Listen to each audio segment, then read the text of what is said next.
Hello and welcome to the Ethereum London meetup, where we're live streaming again. We did this a couple of weeks ago, but this time we have His Lordship, Vitalik Buterin, who is the genius behind Ethereum project. So we started to go live just now. People are kind of walking in. And I'd like to just say, bear with us with the audio. If you'd be kind enough to tweet me at Mr. Chris Ellis on Twitter, just give me some feedback as to what the sound is like. This is not going to be the audio that we record with, because I'm just recording this from my internal microphone, but we also have a professional microphone up on the stage as well. So the Yeti mic in action. And hopefully this time we've set it up so that it's going to be a bit better at picking up without the echo. So please do tweet us out at Mr. Chris Ellis on Twitter and let us know how it sounds. I'm just going to go ahead and tweet out the link. Jamie's with us as well, just to do any kind of troubleshooting.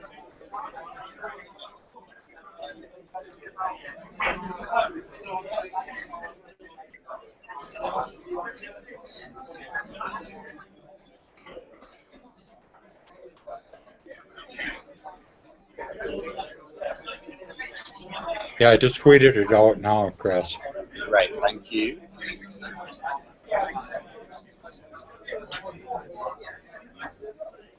You should be able to hear.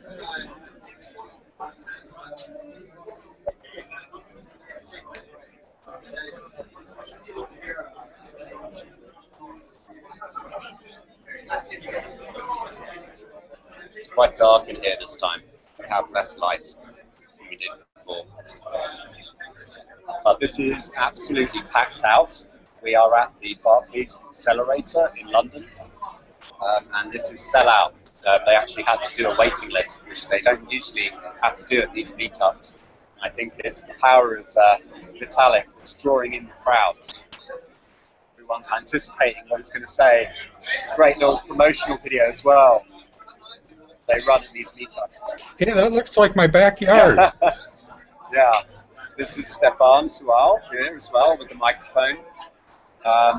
And he's worked very hard at putting on these meetups. They're also recording this professionally as well. Oh, David. And we also have a Q&A, but we're not sure if we're going to get time to do Q&A just because it's going to be problematic because I need to mount the camera on a chair just by me. So I don't know that I'm going to be able to look at the screen the whole time, but I'll do my best. You can always reach out on Twitter because I'll be able to use my phone to interact with people.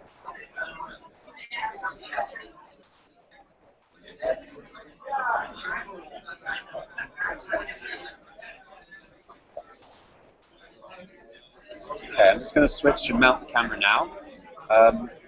Give me a shout, Jamie, if you... just give me a shout in the private chat on the right.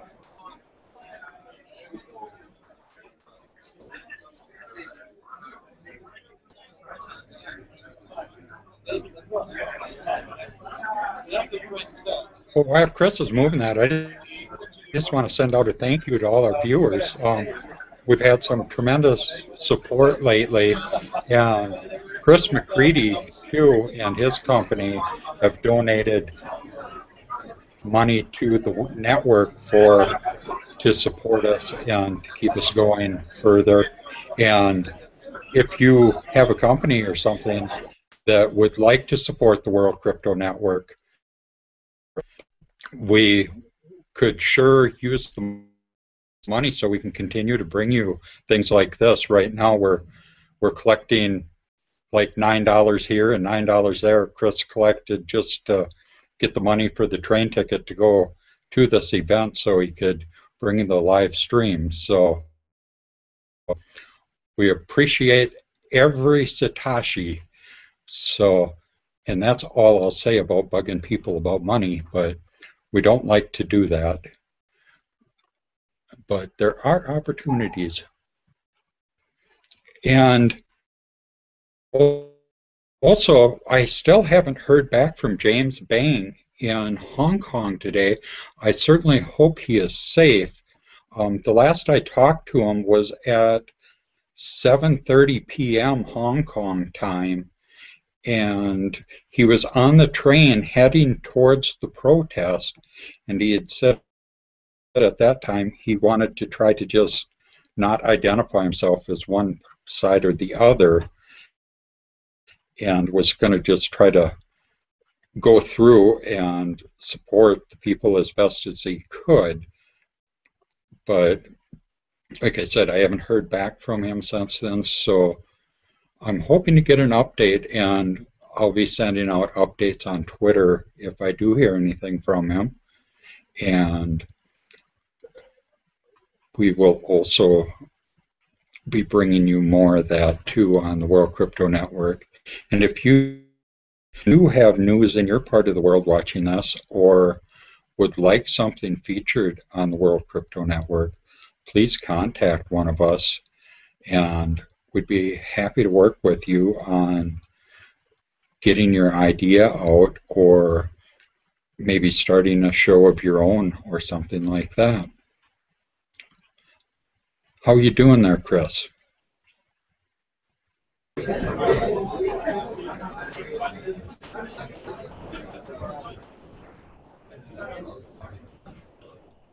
Right, good evening, everyone. Welcome to the Escalator tonight for a presentation with Vitalik. I'm Stefan Thiel. I'm the CCO for, okay, we're going to start that again. Is that correct? Okay, we're going to start it again. So we're recording, by the way, so all the latecomers should be trying to go through the to the left-hand side here, and Vlad and Ken will redirect them. Thank you. So, yeah, good evening again. Welcome to the Escalator. I'm Stefan Thiel. I'm the CCO for Ethereum. A couple of health and safety stuff as usual. The exits are at the back. The emergency exits are at the back. Sorry, there's a bit of feedback on the mic here. Yeah, cell phones, please turn them off because it sounds bad on camera. So I know I'm terrible for that myself. If you could turn them off, that would be great. Or put them on silent. Slightly different setup from usual. As I said, there's no reserve seat at the front. Everybody late will make their way to the back, so give them a bit of space. If it gets a little bit busy, we're expecting more people. Wi-Fi, always useful. I'll let you guys who enjoy twittering and all that write that down, because I'm not too sure if we have a good 3G signal here tonight. Yeah, everybody's taking a picture. That's excellent. Brilliant. I want to thank the Escalator, which is this wonderful location, for letting us use it, as well as all our volunteers tonight, Matt, Vlad, Ken, Alex, and everyone who came over to help us set up this space. Have a look at the Escalator, by the way. This is the home of Techstars and Working Central. They have all sorts of very interesting stuff for entrepreneurs and so on and so forth. Dev is the other sponsor. So as you know, as I said last time, we're recruiting. We're looking for C++ developers based out of Berlin. And I quote, some badass Qt developers in Amsterdam, as well as 2 generous C++ developer and 1 more Go developer over there. In London, we're looking for communications people, in particular people with experience with social media, writing tutorials, writing articles for the press, and that kind of stuff. So if you're interested, please send mail in your CV to the address that's on the screen now. Thank you. And if you want to do JavaScript stuff in Silicon Valley, that might also be an option. And JavaScript in the Silicon Valley. Usually I present a few things on those evenings, but tonight, since it's a special evening, I decided to skip it. Just a quick heads up, next month I'll present a non-trivial DApp to this event.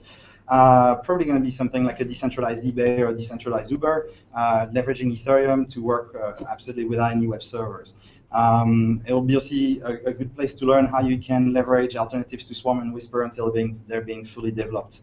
And that will be on Friday, the 14th of November. Sorry. So without further ado, he flew in just this morning. He had 1 hour of sleep. So please welcome Vitalik Buterin, the inventor and the founder of Ethereum.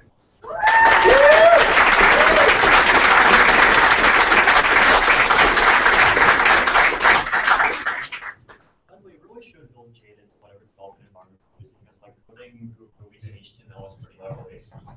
I'll put that your stuff on screen.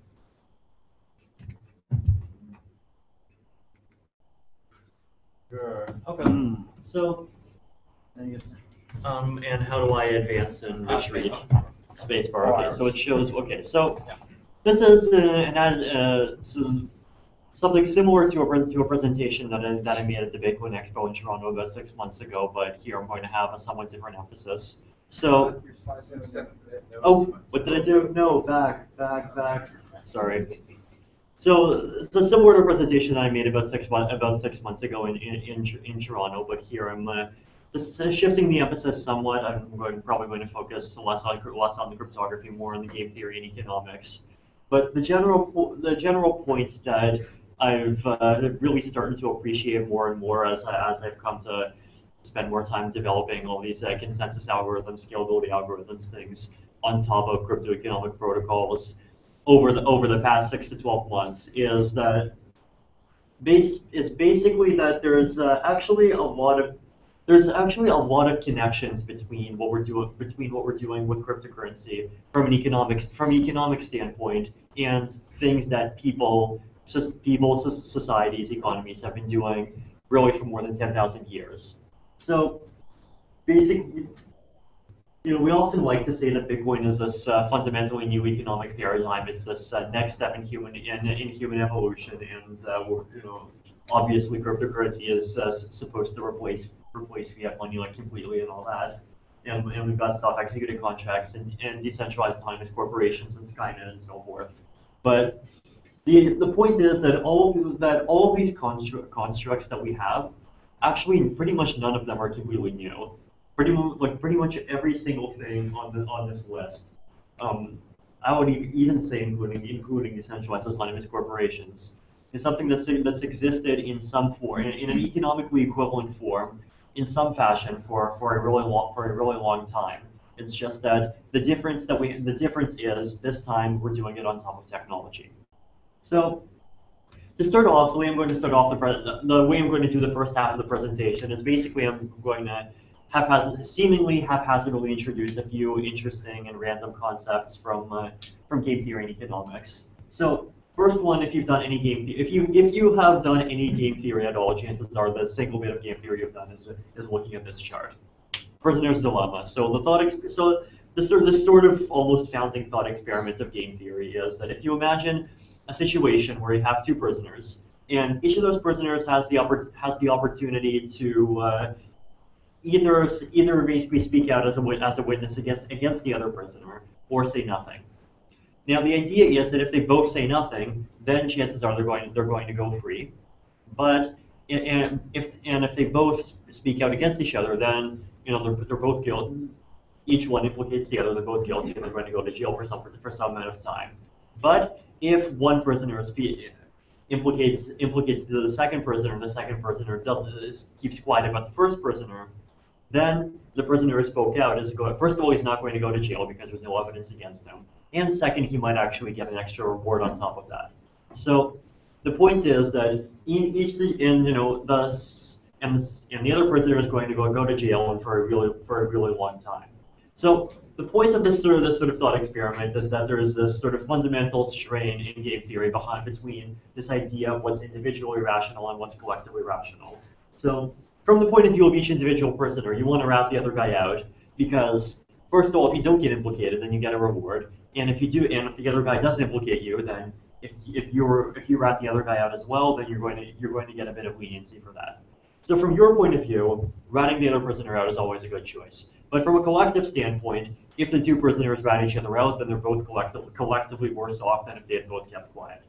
So generalized prisoners, you can actually generalize this game to be beyond just two players. So if you imagine a game where you have n players, and the idea is that each player has a strategy of cooperating or a strategy of defecting. So one example of this might be if you have 1,000 factories all around the world, each of them might use an might want to put some filter on their chimney to not emit like toxic pollutants, or they could just take the lazy approach and emit whatever toxic pollutants they want. So from the point of view of individuals, so if you take the strategy of cheating, of not bothering with your emissions, then from your personal standpoint, that's going to be slightly economically beneficial because, well, you get more profit, and the extra share of pollution that you're inflicting upon the rest of the world, you're only taking a small chunk of a very small part of that yourself, but from a global standpoint, that you're doing something which is incredibly harmful. So if each individual factory all around the world does the thing that's best for themselves, the entire world is basically going to be covered in smog, and it'll look like Beijing in the winter. So the idea of the concept of a Nash equilibrium is basically that a Nash equilibrium is a set of strategies that people play such that from that equilibrium there's no way that any player can benefit by switching to a different strategy. So you can think of a Nash equilibrium as sort of being like a stable state of the game. So if it's a set of strategies where there's no, you could potentially rely on that state actually staying the way it is because nobody has the incentive to jump out of it. So in this case, the Nash equilibrium, unfortunately, well, anyone want to guess what the Nash equilibrium is? At least someone who hasn't seen this thing 10 times yet. Is the Nash equilibrium maybe this? You know, it's the optimal strategy. Is that what Nash equilibrium means? Maybe it's this. It's actually this, because if you look from 5-5, both prisoners are cooperating. They're keeping quiet. But if one of them switches to ratting the other prisoner out, then he benefits. So it's not stable. And from here, the prisoner that's cooperating can also switch to defecting. But if both prisoners are defecting, then switching to cooperating is a bad strategy. So it's an equilibrium because no one benefits from deviating. But the point is that even though it's a sort of strategy which is individually rational for everyone, in this particular case, the Nash equilibrium is pretty much the worst possible thing that can happen. So that's one case. So problem is, in the real world, there's going to be a lot of opportunities to cheat. So you know, if you see someone, if you're in a jungle and you see someone with a lot of nice food, you can potentially take a knife, you can kill them, and then you can eat the nice food, and you can eat them as a second course. So if they have gold, so much the better.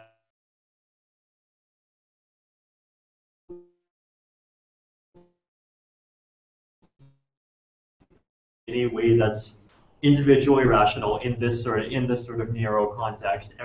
In every case, then you're going to end up with basically the Hobbesian jungle equilibrium, aka life being pretty nasty, brutish, and short for everyone.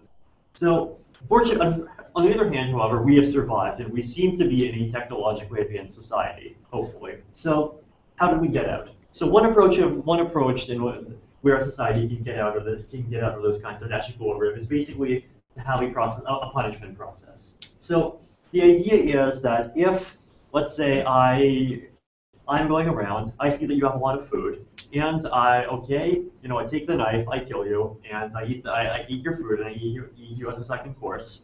Now, by default, I benefit, but then society agrees that this behavior is, quote, bad, and will treat bad as a sort of arbitrary symbol. And the idea is that society agrees to specifically punish people that engage in this behavior that we have tagged bad. So you can model punishment as an action which costs a certain amount of resources for yourself, but also is extremely harmful to the victim. So it seems like a very wasteful thing to do. Why would you want to do something which harms everyone?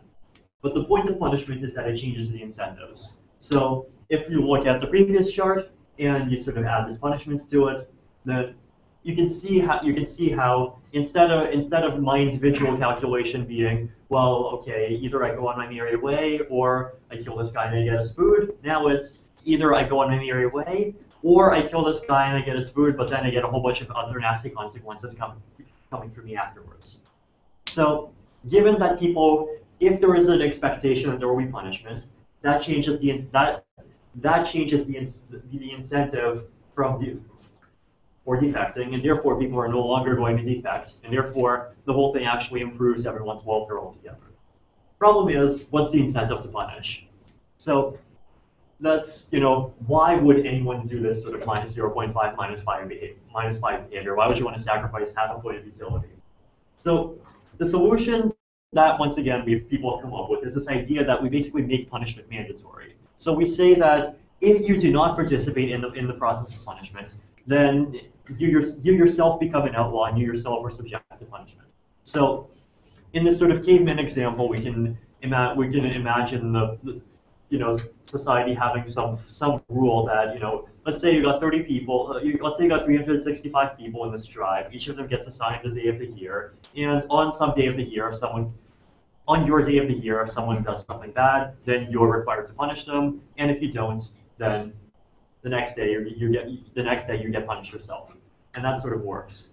And in sort of a somewhat more civilized environments, one example is tax-funded police forces. So everyone's not required to actually participate in the whole process of going and whacking people directly, but they're required to send a certain amount of money to a group of specialized agents that are specifically intended to punish people. Another example of that is social ostracism. So this is actually something that you see in a lot of societies that are sort of embedded within other societies and even persecuted to some degree. So David Friedman has some interesting materials on which is basically an analysis on how gypsy society works. And the thing with the gypsy culture is that they're basically a society embedded inside of a larger one, but they don't really have the ability to impose their own courts and their own sort of formal laws to a certain degree. So instead, they rely heavily on social ostracism. And the way social ostracism works is it's also recursive. So if I do something bad, then everyone else is not going to associate with me. Now, why won't everyone else associate with me? Because the rule that society has is that if you associate with someone who got ostracized, then you yourself become a member of this class of ostracized people. And then other people have to ostracize you as well. And if they don't, then they get ostracized as well. So the whole thing is a sort of self-supporting equilibrium. So this is basically the major reason why we are not all dead right now. So now I'm going to look at this problem of why we act in a civilized way. There's actually another sort of angle you can take at it. So another concept in game theory is this idea of shelling points. So let's say you imagine that two prisoners in separate rooms, they both see these 8 numbers. And to each prisoner, the guard says, if you give the same number, you have to give me one of these 8 numbers. If you give the same number as the other prisoner, then both of you go free. Otherwise, we're going to torture and kill both of you slowly and painfully. So, given these 8 numbers, let's say you were this prisoner in this room, which number would you give? This one.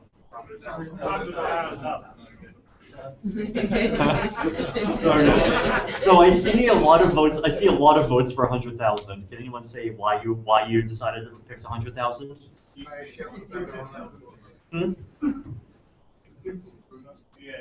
It's special. It's special. That's pretty much exactly the reason. It's special, and you expect that the other prisoner also has this idea that the number is special, and therefore there's this sort of recursive idea that you know it's special, you know that they know it's special, you know they know that you know it's special, and therefore you sort of coordinate on this number without ever actually communicating with each other. Now, note that this is actually culturally dependent. So suppose that if we go on Mars, and on Mars people don't speak in base 10, they speak in base 9. And in that case, people are going to pick 59049 because that's 9 to the 5. And they're going to wonder, what the heck is this 100,000 thing? It's just a random number. So now what's an application of a shelling point? So here's one example. So here's just another example of another game. So let's say everyone has you have 2 players, they have 2 moves, attack or retreat. So you can imagine this as like two animals or even 2 people wandering to some territory, and they have a choice, and they sort of see each other in the distance, and they have a choice of do they go back or do they move forward. If both of them press forward, then they're going to end up fighting each other, and they're both going to get very injured, probably to an extent greater than the value of whatever they're fighting over. If one attacks and the other retreats, then he wins, and if both of them retreat, then they both do reasonably well, and they're eventually sort of going to be able to take roughly half the resource. So, what are the Nash equilibria of this thing? First of all, 0, 0 is not a Nash equilibrium because, well, either party can benefit by retreating. For 4, it's also not a Nash equilibrium because given 4, if both parties retreat, then either party can benefit by attacking. But this guy's a Nash equilibrium. The first guy attacks, the second guy retreats. And this guy's a Nash equilibrium. The first guy retreats, the second guy attacks. So there's actually 2 distinct equilibria, one of which favors A and one of which favors B. So now let's add in a third little rule to this game. Let's add in a rule that every time this game is played, we also, the entity that's running the game also just gives both A and B some arbitrary number as a tag. So it just generates a random number that says 0 to 100, and it says that, and just provides that number to both of them. The number itself doesn't signify anything. Now suppose that we rename player A player 0, and we rename player B player 100. Now suppose that, now here is another equilibrium that actually might end up happening. What if you have an equilibrium? You could have an equilibrium where player A and player B both agree that if this number that they get is less than 50, then A attacks and B retreats, and if it's greater than 50, then B attacks and A retreats. So in this case, it's basically going to, so if we imagine that if both of them retreat, this situation is going to actually, it might be slightly smaller because, well, it's not really efficient if both of you just leave this territory unoccupied. Then what you get there is you basically get a situation where essentially A is sort of like claiming the numerical space between 0 and 50 as its own property, and B is claiming the space between 50 and 100 as its own property, and the whole thing kind of works. So this is just this basically is another explanation of that some economists give of why property rights work. So new category of problem, coordination problem. So 2 players, A and B. Over here you have 2, 2, and 4, 4. These guys are both Nash equilibria, because if you're over here, then neither party has the incentive to switch, and if you're over here, neither party has the incentive to switch. Now, problem is, let's say you have 2 players, they're both at A. The question is, how do you coordinate on moving from A to B? Now, with 2 people, it's not hard. You just call them on the phone, and you say, oh, hey, both of us might get an extra 2 utility points if we both use B. Okay, we'll both play B this time. Done. Problem is, what if there's a million people? So practical example of spelling reform. So right now, everyone spells English words weirdly. They do things like calc for cough, and calc and denulk don't rhyme for some reason, and neither do fraked and ached. So one option is a possibility is what if we replace this stupid system with proper reform spelling, like cough and enough and freight and height, and it'll be easier to learn and more efficient for everyone. So we modify. We can model this equilibrium with plus 1 points for everyone. We modify we formalize this with plus 1. We say this is plus 2. But why doesn't this happen? Basically, the reason is that if you as an individual go ahead and you reform your spelling, then other people are going to have no idea what the heck you're saying. So other people's utility is going to go down slightly, and your utility is going to go down a lot.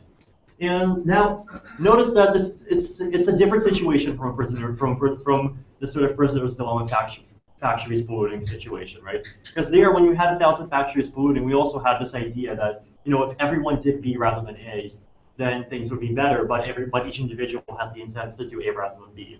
Here it's a bit different. Here, each individual has the incentive to do what the majority is doing. So if the whole thing actually managed to somehow get over to B, then everyone would actually have the incentive to stick there and would actually be a stable Nash equilibrium. So if everyone else reformed their spelling and you didn't, then they would eventually, as people forgot the old ways, and their children came along and they never learned the stupid old ways. They would not even be able to understand you. They would wonder, what is this chord that he's trying to write? So, coordination problem. Another example is a revolution. No one participates, okay, things are pretty bad. Everyone participates, okay, things are pretty good. You participate in the revolution, but the others don't. You kind of die. Others participate, you don't. Then, things go fairly well, but you have a lower status in the revolution. So that's just another coordination problem. Now, here's another one. Here's another way of looking at revolutions. Let's say that there's a social norm against killing the king and usurping the throne. everyone agrees that killing the king and usurping the throne is bad. You know, divine right of kings and all that. Now, here's the problem. Let's say that let's say that the current king gets killed. Then, let's say that society assumes that if the current king is killed, then the norm disappears, and it becomes fair game for everyone to try to take power. So here's what happens. Suppose that no king has been killed yet. Now I'm over here. Let's say Vlad is the king, and I'm thinking, should I kill Vlad and usurp the throne, or should I not kill Vlad? Now, here's the thing. If I do right now, I know that there is this norm against killing the king, and that everything is fine. But if I do kill Vlad, then I know that the norm is going to disappear, and because the norm is going to disappear, there will no longer be a reason for Stefan not to go and kill me in turn. So the idea here is that it's a sort of equilibrium that sort of reinforces itself in this very strange way, where the reason what. So first of all, right now, I'm not usurping Vlad because I know that if I do usurp Vlad, then the argument against usurping the king is no longer going to exist. And if I do usurp Vlad, then that same argument doesn't exist because the equilibrium, because this sort of social norm is already dead and there's nothing else left to lose. So this is so out of fear of the whole thing degenerating, no one's going to kill Vlad in the first place. So this is something that's often called a grim trigger equilibrium.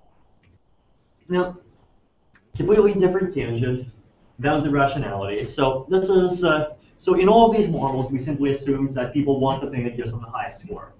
So in reality, people don't always act in a way that optimizes any particular scoring function. So generally, people have a bias towards selecting a relatively simple strategy and consistently following it. So common simple strategy, a heuristic that people follow is if they see a guy in a suit, then the guy's clearly a professional. There's also an interesting article from good old David Friedman again. He just writes a lot about Schelling points. And this particular one is on virtue. And so his are basically the question that he raised is why do people act virtuously even in situations where if they cheat they're clearly not going to get caught. So one argument is that the strategy of just always being nice is simple, but the strategy of being nice except in situations where you clearly could get away with it is more complex and it's harder for a person to consistently follow. So therefore, if you're going to be sort of conditionally virtuous, and there's some problem, then every time you compromise the purity of your virtue, there's always some possibility that eventually you're going to slip up, and you're going to be less convincing. So basically, the fact that people have an easier time processing more simple strategies than complex ones is what ends up driving people to actually. Is one of the things that ends up driving people to actually be nice rather than trying to say, oh, I'm going to be moral on a case-by-case basis and so forth. So if you're interested, there's the link. So now on to applications. So stones of Rye are I'm going to call them one of the first cryptocurrencies. So there is a small tribe this is a real story. There's a small tribe on the island of Yap around the year 1900. Rye-stone, and on this island, they use these things called rye-stones as money. The stones are very big. Like you might think about 3 to 4 meters. The stones never moved, right? And the ownership just changed by collective agreement. So if one tribe came, if 2 tribes came together and one tribe wanted to trade ownership of a rye-stone in exchange for a big, huge packet of food and medicine, then the second tribe would actually move the packet of food and medicine over to the first tribe's village. But the first tribe wouldn't do anything. It would just say, okay, I hereby say that this rye-stone which belongs to me now belongs to you. And a bunch of people would observe the transaction, and soon enough everyone would know that particular rye-stone now belongs to tribe 2 instead of tribe 1.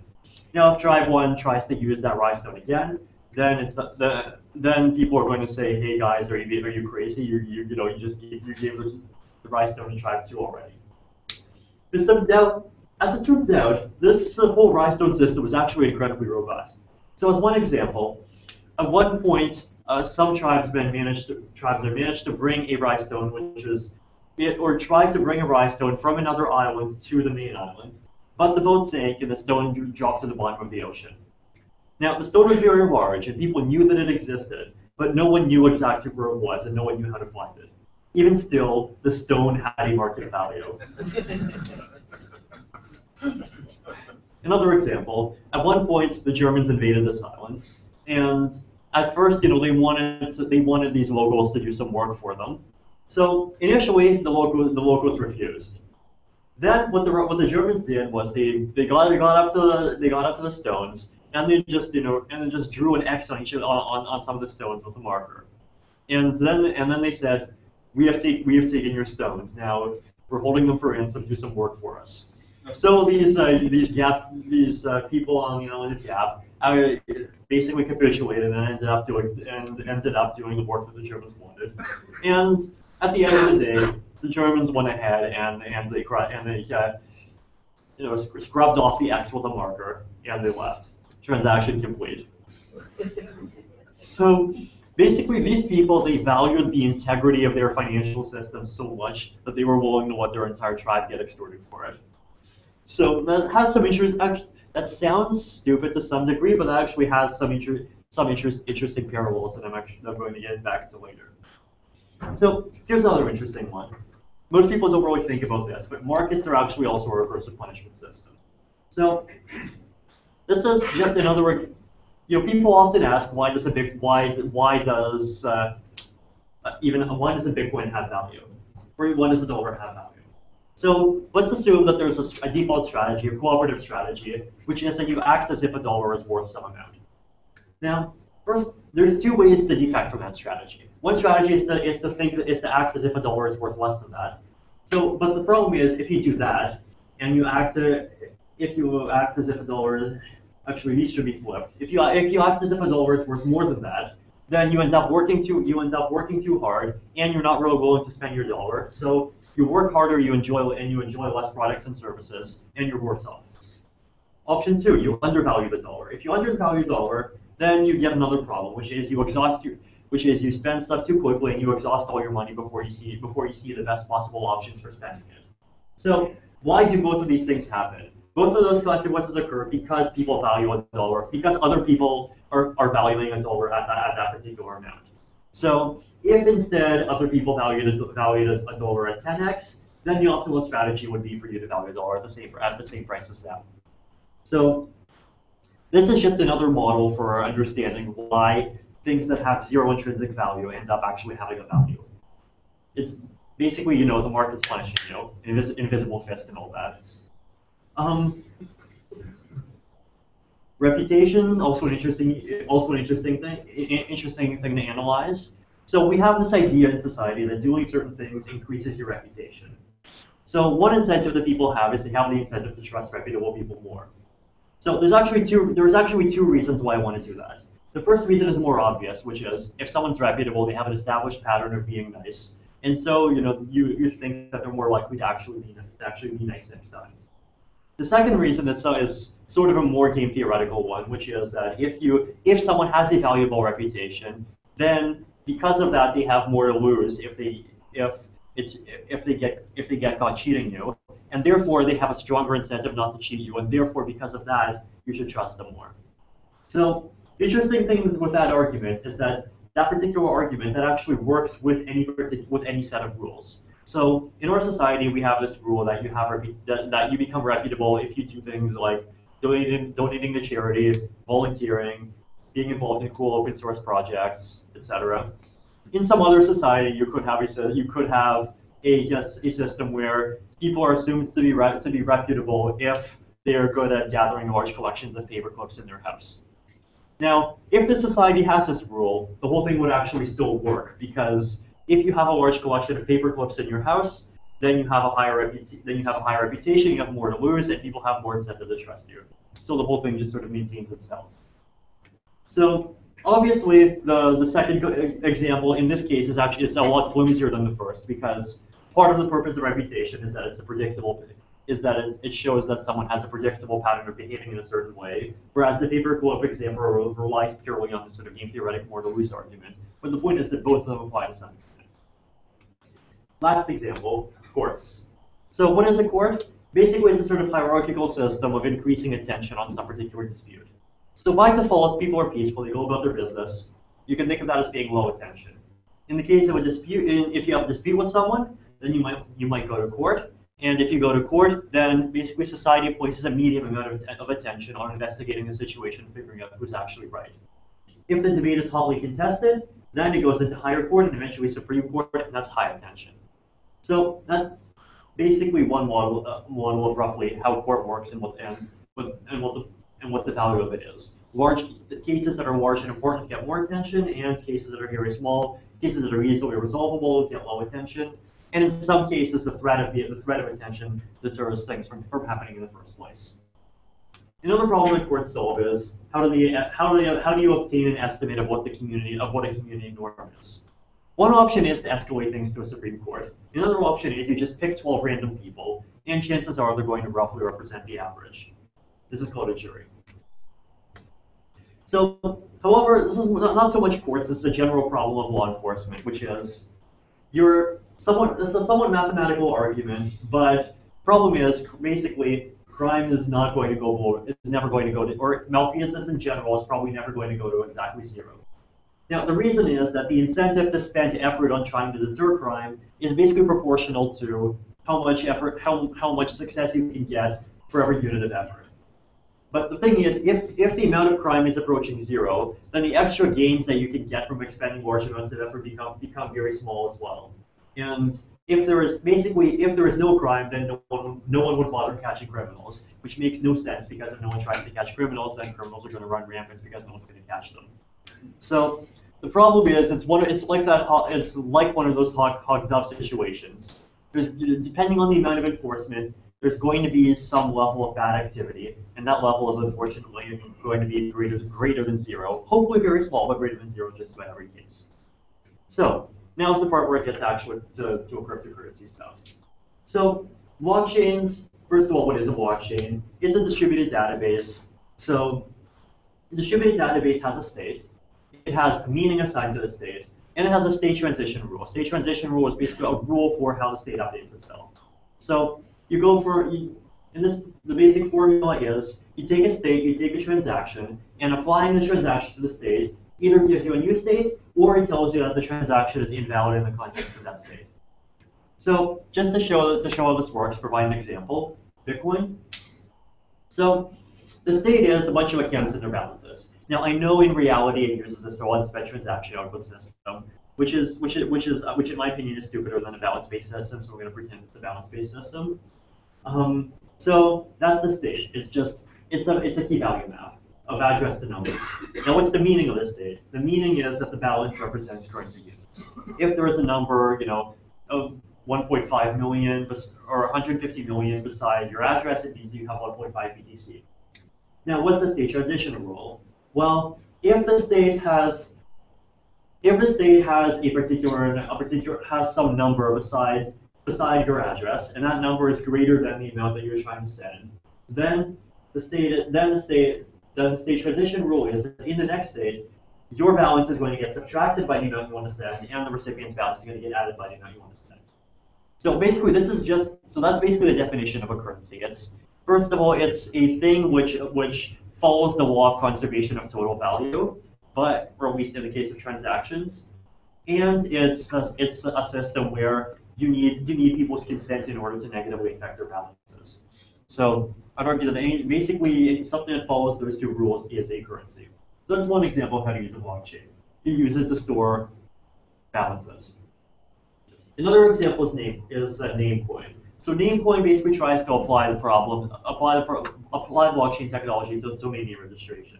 So in this case, the database is not used to store how much money people have. Okay, in actual Namecoin it is, because Namecoin has a currency in it for some reason. But Namecoin really should just be a contract on top of a more generalized platform or whatever.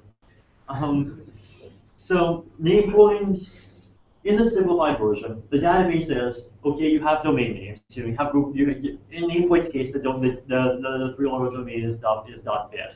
So you have, instead of google.com, you would have google.bit, you would have bitcoin.bit, ethereum.bit, namecoin.bit, and so forth. And each domain is mapped to an owner, basically, the public key that controls the domain.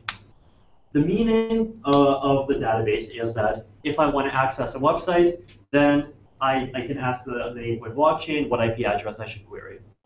And the state transition rule is, well, if a domain has not yet been registered and you send a transaction to register it, then the database updates to register that particular domain name with your address.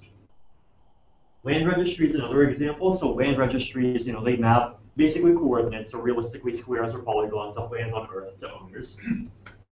And the meaning of a land registry is, if someone does something inside of that territory without the owner's permission, then whack them. Or realistically send them, or everyone is required to send tax funds to a group of specialized agents who are going to whack them, as we discussed in one of the first slides.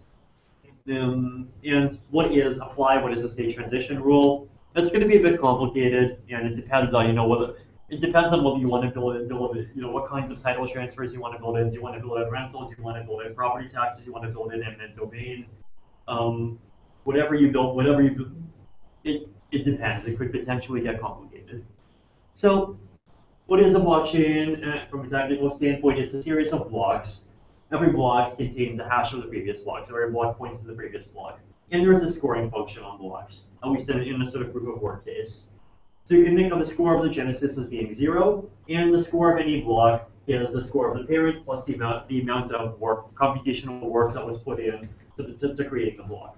So over here, if we assume that each block takes like a normalized 1 unit of computational effort to create, then this guy has a score of 122, this guy's 123, 124, 125, and this guy's going to have 126.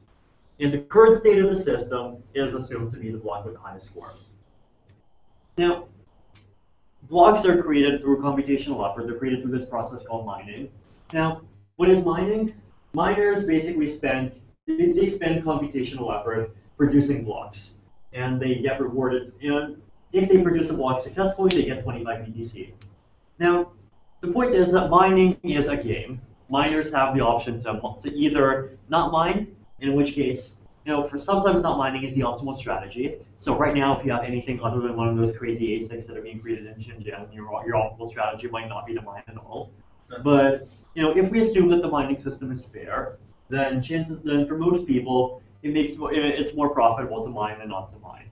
But then they have a choice: which of these blocks do they mine on top of?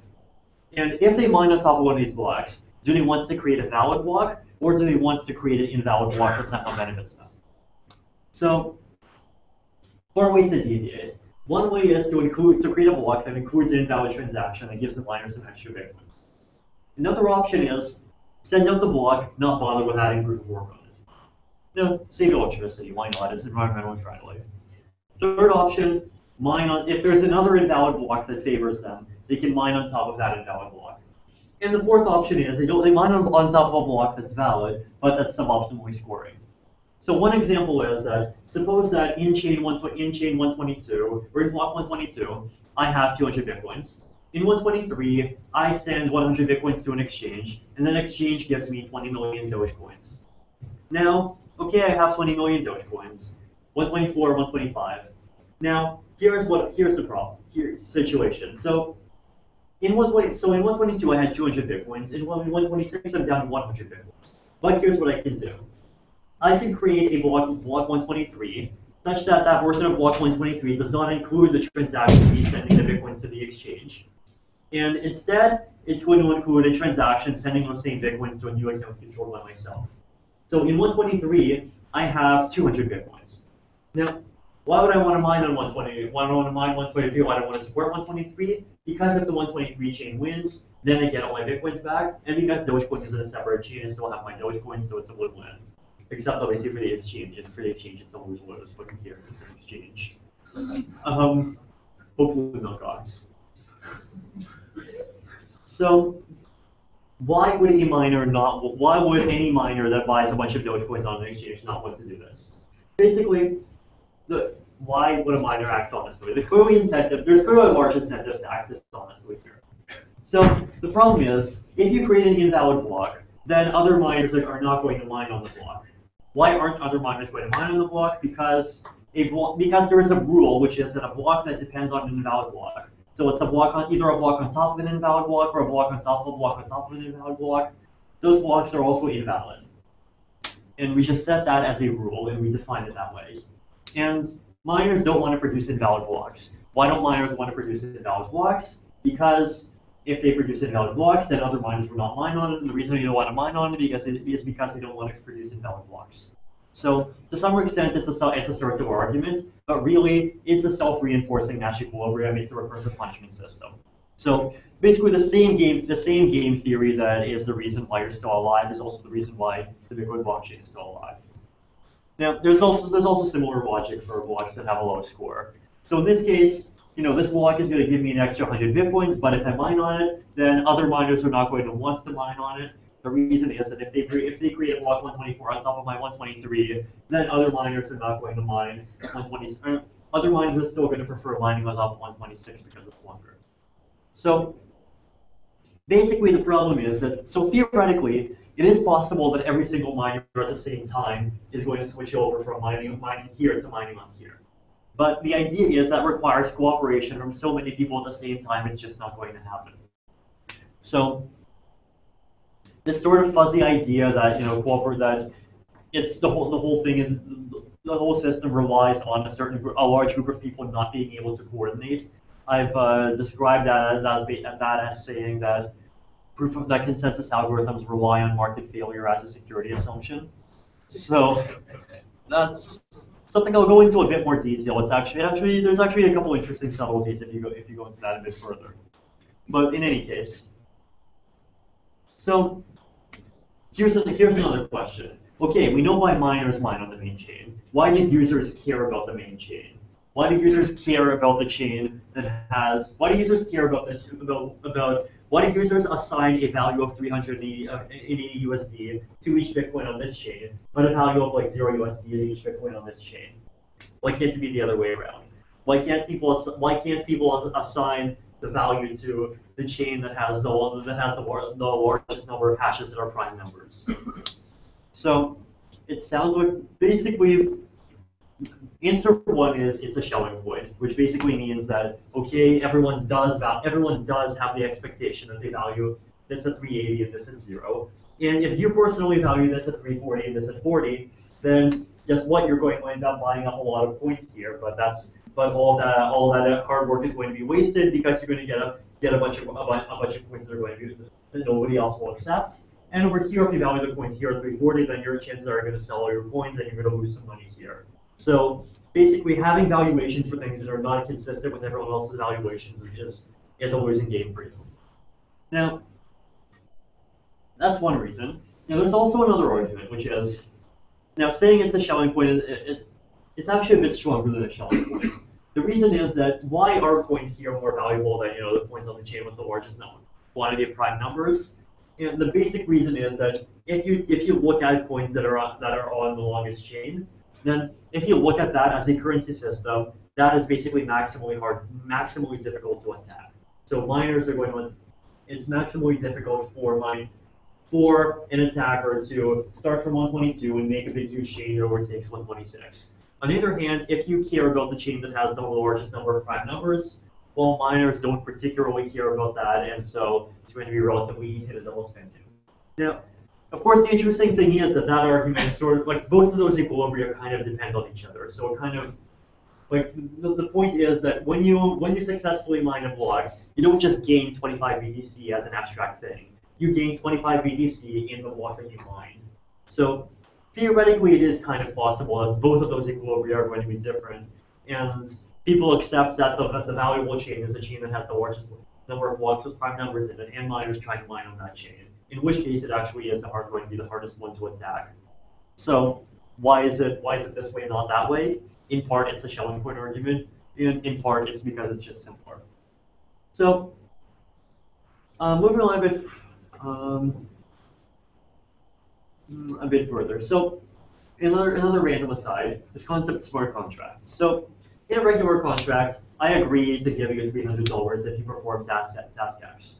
If you do perform task X and I don't give you $300, I have that choice. However, if I have that choice, then you have the ability to sue me, and the collection of specialized agents that we all pay taxes to might end up whacking me and forcing me to give you the money.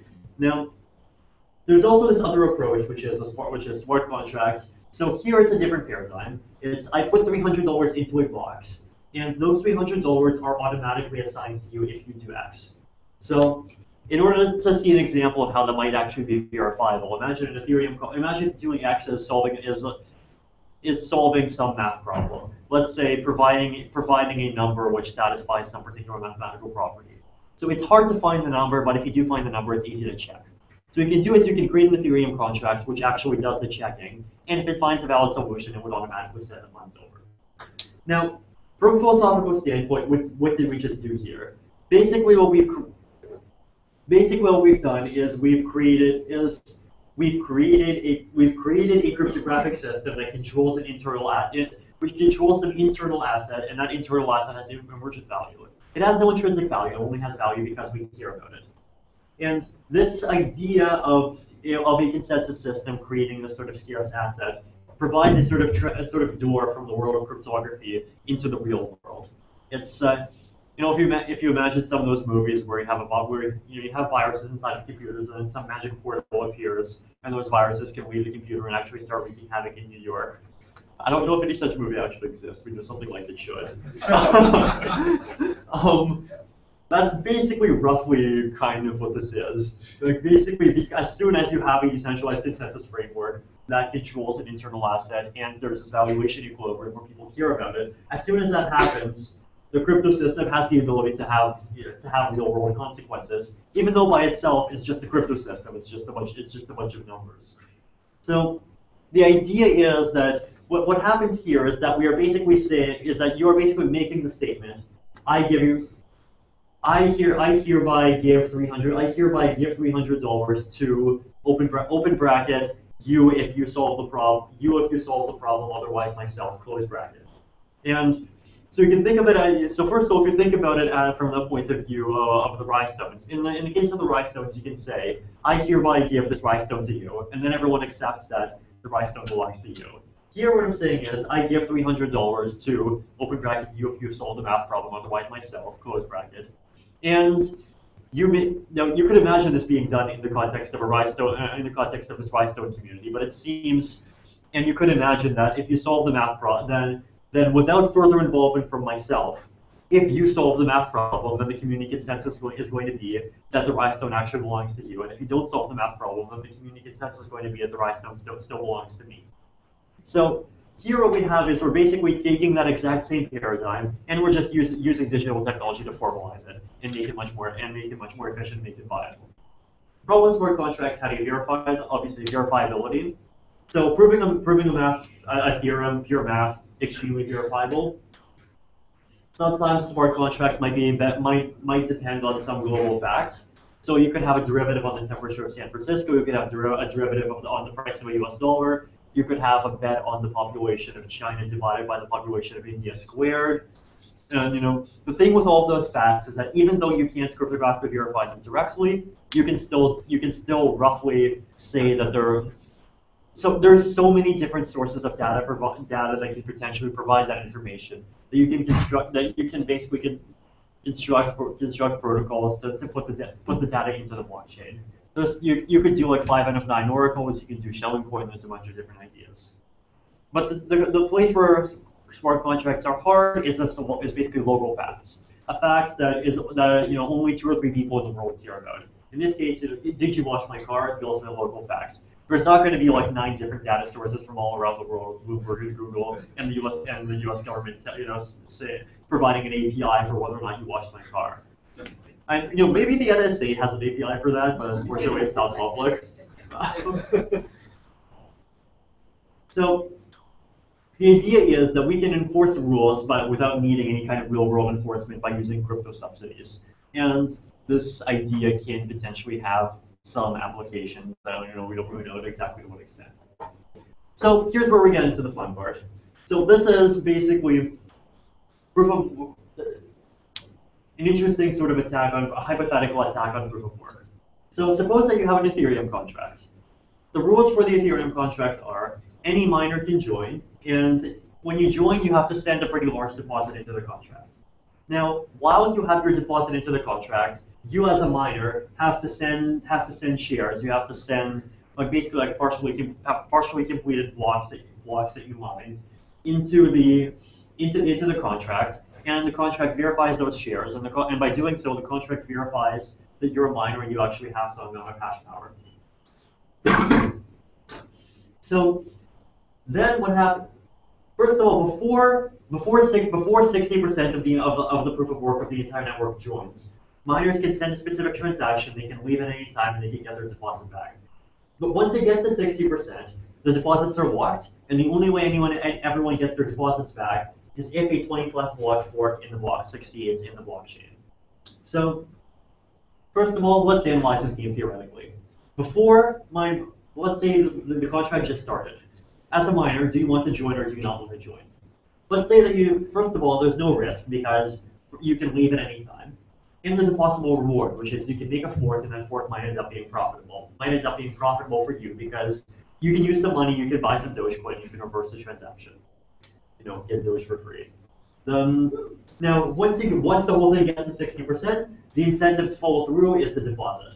So the contract continues requiring everyone to keep on sending shares, and everyone's required. First of all, everyone has the private incentive to keep on sending shares to prove that they're still to prove to the contract that they're still mining. And here the contract can actually add the restriction that those shares cannot be shares on top of the main chain. They have to be on top of a fork. And then on top of that, once all of these miners, once the 60% of the network is stuck inside of this mechanism, they have the incentive to basically coordinate on some kind of block that reverses a whole bunch of transactions at the same time, and maybe robs pretty much every exchange on the system simultaneously. And they coordinate on the transaction, they figure out the one that's roughly the most profitable for all of them, and then eventually one of them is going to look more plausible. It's going to turn into a selling point, and that's the one that all the miners are going to focus on. And because they're 60% of the network, they're going to win. So once it gets to 60%, the incentive to follow through is, first of all, your deposit, second of all, your potential gains. So this whole thing so if you take this whole argument literally, basically you could say that if every single agent acted in a game theoretically rational way, this could end up breaking a proof of work algorithm in some circumstances.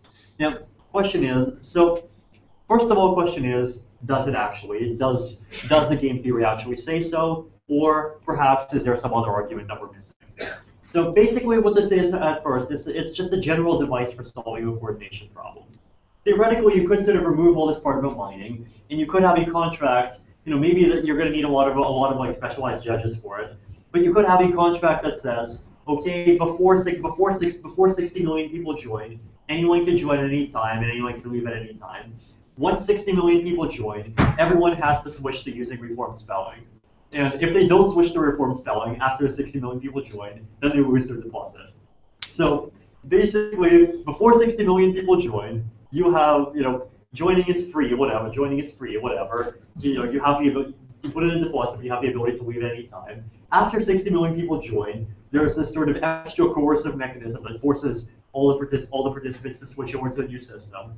And because there's enough of a critical mass, by the end of it, the 60% are sort of able to shift the balance, the entire equilibrium into the other direction, and then hopefully everyone else will just join onto the reform spelling, because otherwise no one's going to understand. No one's going to understand them if they keep on writing it now. So, yeah, is something like this. Is like a cryptoeconomic sort of voluntary coercion protocol like this actually going to end up solving coordination problems in the real world? Who knows, it might. So first of all, going back to the proof of work problem. So let's take the grim sugar argument. We don't want to kill Vlad because if we kill Vlad, if I kill Vlad, then Stefan's going to kill me. So basically over here, it's the exact same thing. So but right now, if miners actually follow through and do this, then the argument is that a single case of that happening is going to legitimize that same thing happening for everyone. And once that happens, then those miners are going to end up being victims, and their chains are going to be the ones that get forked. And eventually, that entire currency's value is just going to tend to zero because everything keeps on getting double spent all over the place. So you can sort of make that exact same argument as in the case of King Vlad over here. But so the question is, in what cases does the Grim Sugar argument work, and in what cases does the Grim Sugar argument fail? So if the miners are fungible, if there's lots of different coins and miners aren't loyal to any particular coin, then the argument fails, and potentially this might be an actual attack. You could imagine, and so for something like one of the smaller currencies, like I don't know, Monero, you could actually imagine an Ethereum contract gathering together hash power, potentially even hash power from other chains, and then forcing all of that hash power to coordinate on making a huge Monero double spend. And then they're going to get a whole bunch of winnings. Monero's value is going to crash to zero. But all the miners aren't going to care because they still have all those other coins to mine. So if mining is fungible, then the Grim Sugar argument fails, and this might actually work. Now, if miners are bound in some way, if miners have nowhere to go but the one coin, then the argument actually works. Because if a coin if a coin actually coin's value drops to zero, then it hurts everyone. So an interesting conclusion of this is actually it sort of goes against part of what my crypto political platform has been the past 6 months, which is that specialized hardware is terrible and it creates centralization, which is absolutely harmful for the ecosystem. That's still true, but on the other hand, in this particular case, specialized hardware might actually help. Because if you imagine you have miners with Bitcoin ASICs, then even though there are lots of other currencies, even if you take something like Litecoin, there's lots of other currencies. Some of them are relatively similar in size to Litecoin. Now, problem is, if Litecoin disappears, then those ASICs have nowhere else to go. The particular specialized hardware is not useful for anything else. So in that case, this sort of investment into specialized hardware becomes a form of sort of non-transferable stake in the system, and that actually makes the Grim Sugar argument work, which therefore makes this takeover attack not work. Because the reason why the takeover attack doesn't work is because ultimately, if at the end of the whole thing it hurts everyone, then no one's going to want to join and no one's going to want to participate. So basically, the problem now, and if the algorithm is CPU based, then the Grim Sugar argument fails because it's switched to another coin. Unless two possibilities. One possibility is there's only one chain. So if you imagine Bitcoin had an ASIC-resistant proof-of-work algorithm, then because Bitcoin is so much larger than everything else, the Grim Sugar argument would still work on Bitcoin. Or the other hypothesis is, what if this sort of Grim Sugar equilibrium exists, and it actually exists across every chain at the same time? So if one of these takeover attacks happens on Monero, then that legitimizes other attacks happening on other cryptocurrencies. So whether or not people actually have that set of expectations is basically an empirical question. I'm not sure. I don't particularly know the answer to that. If it's true, then the argument applies that we perhaps even have less to worry about. If it's not true, or at least we have less to worry about as from a percentage standpoint, but the black swan case is a bit more dangerous. Or on the other hand, each coin could fall separately. Now, there's actually a way to combine. Now, potentially, we could still rescue CPU algorithms here. So what you say is, in order to participate as a CPU miner, you basically have to provide a bond, and that bond would give you the right to mine up to a certain amount. So if you provide a bond of a certain number of BTC, then that gives you the ability to mine the maximum of that number of blocks, or maximum that number of shares, or whatever. So that basically forces all of the miners to also have some stake in the system because their bond is denominated in the currency, and that currency, if the currency's value drops to zero, then they crash and burn along with it. Now, obviously, they can cancel the whole thing out with a financial derivative, but we know in reality that, first of all, there's this whole default effect that people don't do that. Second of all, financial derivatives are not zero cost, and they will end up having these weird black swan cases and so forth. So this might actually be another sort of interesting kind of proof of stake worth researching. Now, last point, software. So there's a funny thing we see in the Bitcoin protocol. In the Bitcoin protocol, we see that there's a lot of these funny altruistic actions that nodes in the protocol make. One example is responding to GET block messages. If I ask for a block with some particular hash or some particular number, for some reason other nodes in the network answer. Why do they answer? Why do they spend the electricity? They don't get anything from it. Now, you might think, okay, it's because nodes are altruistic. The problem is it's not really explainable by altruism per se. And the obvious reason why is that Bitcoin core dev is horribly underfunded. And if people are actual altruists, they would donate $50 each to developers, but they don't. So why does this kind of altruism, the software kind of altruism exist and the human kind of altruism not exist? Basically because arguably, as I made, which is the point that I made in the blog post about a month ago, the correct model for a lot of these systems is to actually think of them as having two different kinds of agents. So one kind of agent is software. Now the interesting thing is that software is a strategy, and software has, first of all, software does have some bias towards simplicity, although a bit less of one. But in general, you can think of software as sort of being similar to a heuristic. To software online as being the equivalent of a heuristic offline. And the second kind of agent is, of course, users. And what users do is they download and run the software that they think is best for them. So they choose among a limited set of options. And they often stick to defaults, although if the software has settings, they might end up changing them. So this kind of model, this is perfectly explained.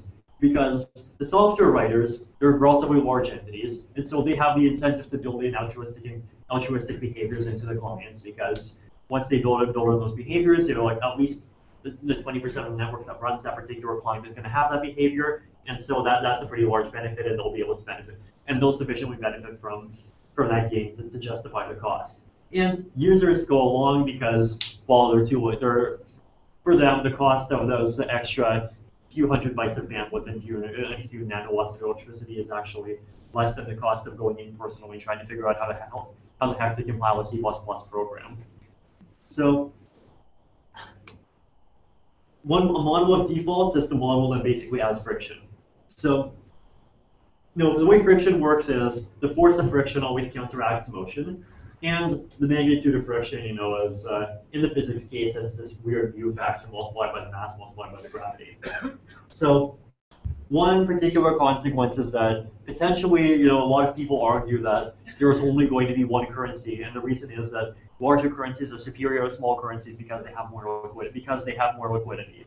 And because of that, there's going to be this inherent centralizing effect where fewer and fewer currencies at the same time.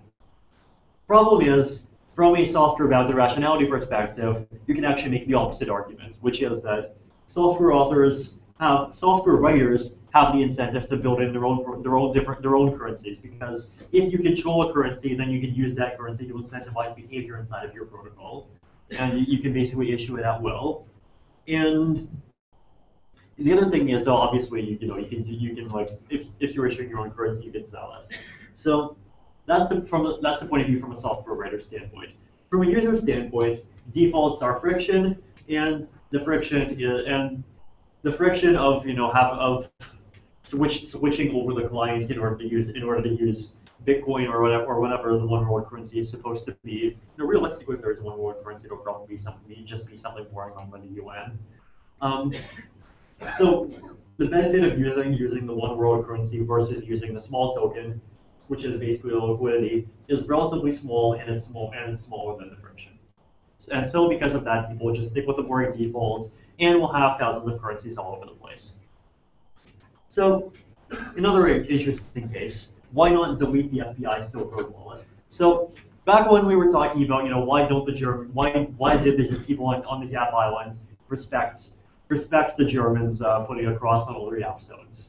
So one argument in this particular case is the Grim Sugar equilibrium, which is that, well, see, if we remove these 100,000 Bitcoins from the FBI, then that by itself creates this environment which legitimizes doing it to other people as well. And once that happens, then it's going to start happening, and the value of Bitcoin for everyone is going to drop because your Bitcoins are basically not safe anymore. Now, obviously, if someone else's Bitcoins are deleted, your Bitcoins gain in value, but the whole thing still becomes less useful because Bitcoin sort of turns into a casino, and most people have negative risk preferences. Or at least if they have positive risk preferences, they'll hopefully have all played them out on Satoshi Dice anyway. So that's one argument. Now, another argument is that the current value. So how would you delete the FBI silver bullet? But basically, what you would basically say is, well, there's actually two approaches. One approach is to say that a transaction which spends those particular funds is invalid. Another approach is to take the valuation equilibrium route, which is that you actually keep track. You basically adopt a covered coins protocol where you keep track of two covers of coins. You have let's say white coins. White coins are just normal most coins, and black coins. Black coins are specifically coins originating from the FBI wallet. Now you create a new valuation equilibrium where black coins are worth 0 and white coins are still worth the same, well, $380. So problem with that is that valuation equilibrium is more complex to calculate, and because of that, there's a sort of strong pressure against adopting it. And the other approach, the sort of forbidding transactions as a minor approach, that's also more complex to implement, and so there's also that pressure against doing that. So the idea here is that basically you can think of a consensus system as a way of creating a complex valuation equilibrium, a complex way of assigning value to just arbitrary bits in a database, and protecting that equilibrium with, first of all, a coordination problem. So problem of getting everyone to switch over to some new fork. Second is group sugar equilibrium, and third, bounded rationality, the preference towards simplicity. So arguably, you might argue that this is what you can distill a cryptocurrency into. So last problem, scalability. So problem is, at 1 million transactions a second, no node is going to be able to process every transaction. Well, okay, maybe except the NSA, but we don't want to rely on them. So one solution is, let's split everyone into 100 consensus groups. So let's split the state space into 100 chunks. Have the chunks occasionally talk to each other, but have each chunk sort of shared and have its own consensus. Problem is that we split it into 100 groups, then the attacker can take over one of the groups with just basically 1% of the total of the total computational power, or if you use proof of stake, 1% of the stake. And then from there, because it's one currency, that attacker is going to be able to use his control and his ability to arbitrarily overwrite that particular chunk in order to just keep on generating new currency units and sending them off to the new chain. So over time, he's going to be able to print as much money globally as he wants. So a solution is that, first of all, let's say that the attacker takes over a chain, has 95% computational power on that chain, and now the problem is there's also this other 5%. And that the 5% that are still the good guys, and they notice that they're being squashed by this terrible evil 51%, 95% miner. So what they're going to do is they're going to raise the alarm. So there's going to be some protocol where if you detect conflict inside of a blockchain, then you can suddenly increase attention. You can basically have more nodes either join the consensus group, or validate what's going on in some form for themselves in some fashion. So basically, what we're talking about is putting a court system into a blockchain. Except, not a real human court system, but basically a computational equivalent which has the exact same benefits. Now, here's another approach that I think Chris Wilmer from Silicon Valley suggested, which is that for a transaction, you randomly select some number of nodes to serve as the consensus group. So in every block, or you could do it per transaction, you could do it per block. So every block, you would, first of all, for every block, you would require that block to include a complete Merkle tree proof of the transaction execution. So the whole block is sort of a self-contained structure that can be validated all by itself without any external data. Then you pick some random 500 nodes to validate that, and you take the majority response. If the majority response is yes, then you go along and you add that block to the chain. And if the answer is no, then the block gets rejected. So this is basically the jury solution. So one problem is basically who waves the flashlight. So who has this ability to point extra attention into some particular part of the chain. So problem with law enforcement is that law enforcement attention is finite. So therefore, the protocol for waving a flashlight has to be costly in some fashion. In the case of cryptocurrency, if anyone can sort of wave a flashlight onto some particular part of the state space, then that becomes a vector for DDoS attacks. So this is the problem that if you do a challenge response protocol, then what if some guy just issues challenges for everything and those have to be responded to? Problem is if issuing a challenge is expensive, then you have to subsidize it somehow. Then you might have to subsidize it somehow. Two approaches to that. One approach is to say that, okay, if there's something wrong, then whoever did the thing that's wrong is punished, and part of that punishment gets transferred over to the whistleblower.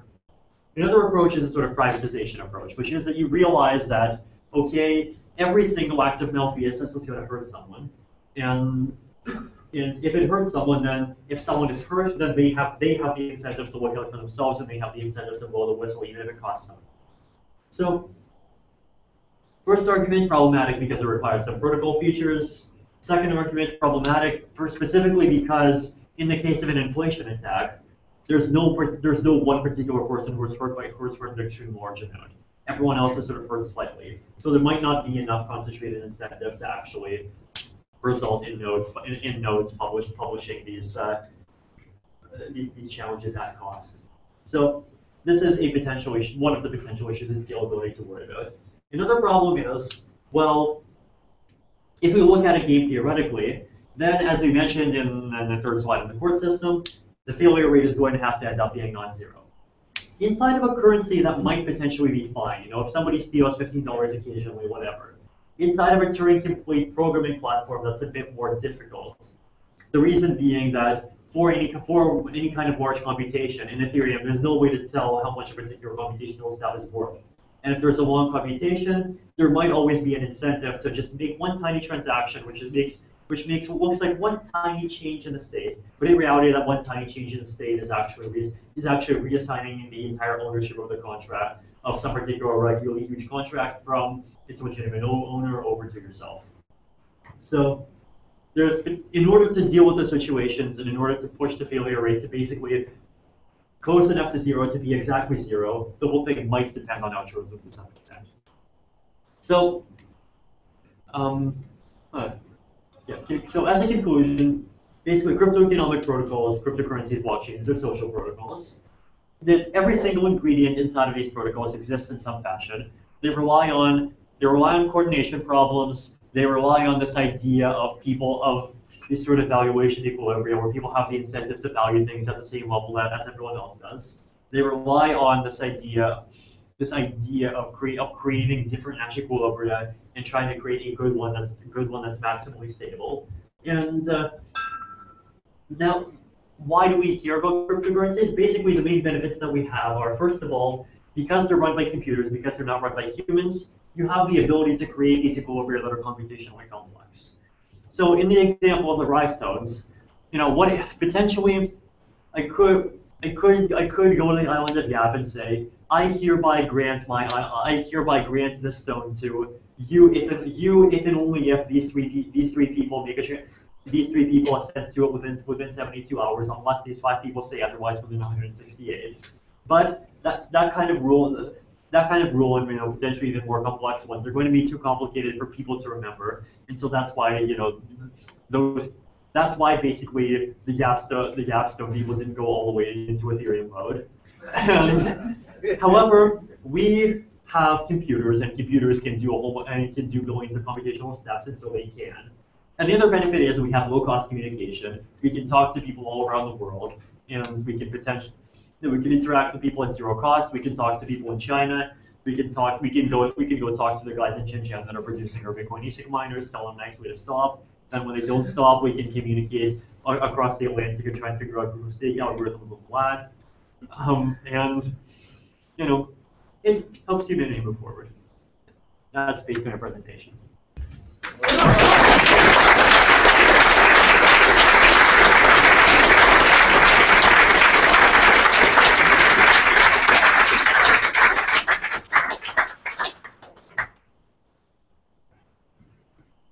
Okay, so we're going to take some questions with Alex. There's Alex. So Alex will have the microphone. If you want to ask a question, please line up at the back and form an order.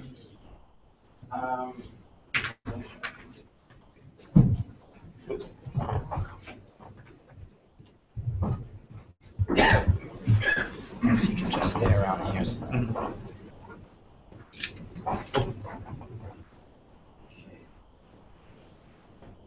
Does anyone have any questions?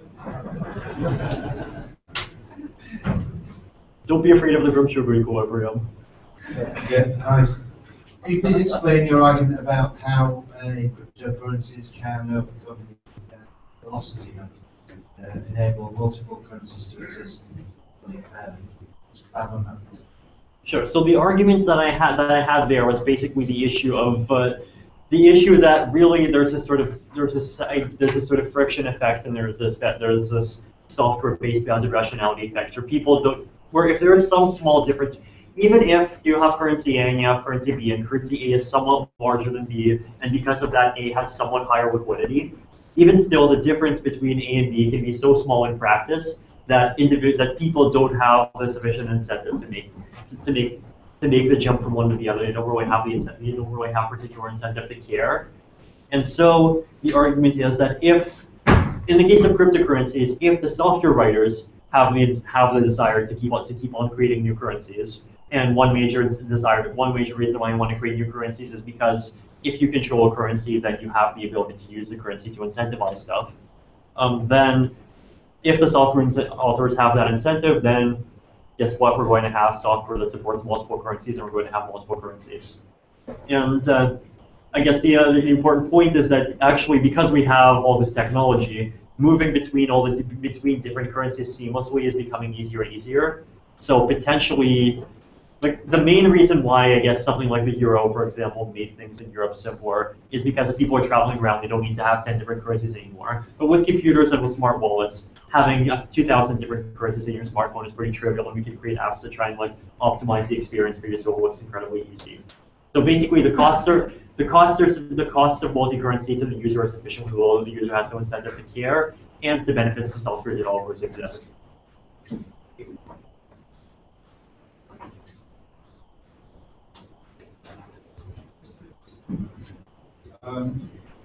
Wondering if in the exploration of game theoretical questions and considered X.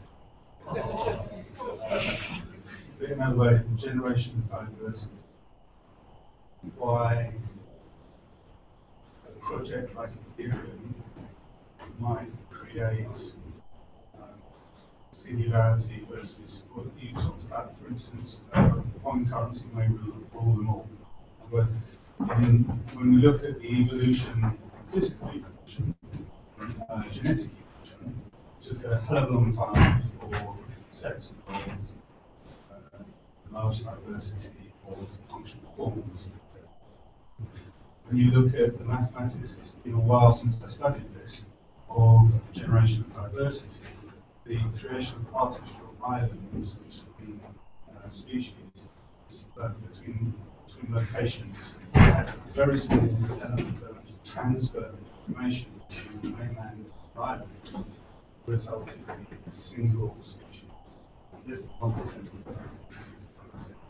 Just wondering, I'm out of date in terms of my knowledge of this question, so I'm wondering if you can, in your consideration of this, whether you thought much about mathematics and generation.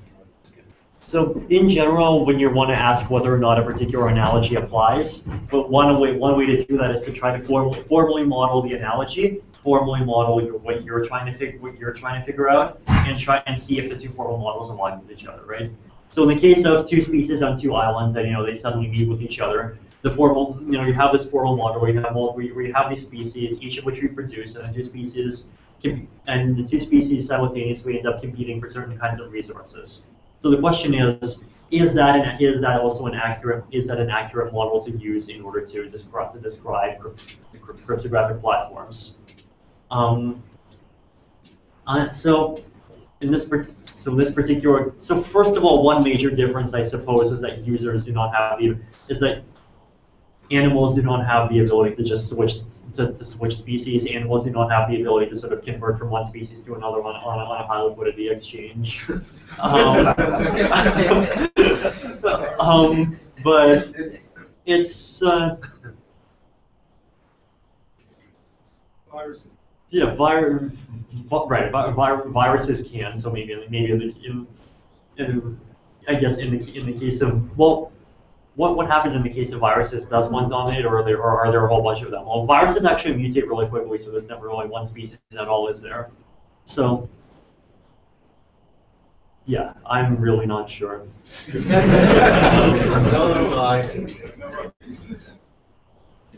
I'm just imagining Kitty Coin, Dogcoin. Anyway. I don't think Kitty Coin and Dogcoin have the same number of chromosomes in their hash signatures, you know? First of all, thank you very much for coming over and giving us a great talk, by the way. That's much appreciated. My question was, could you talk a bit about the game theoretics of people who would consider forking Ethereum? Not only the people who would do it, but also whether users would use it. Okay.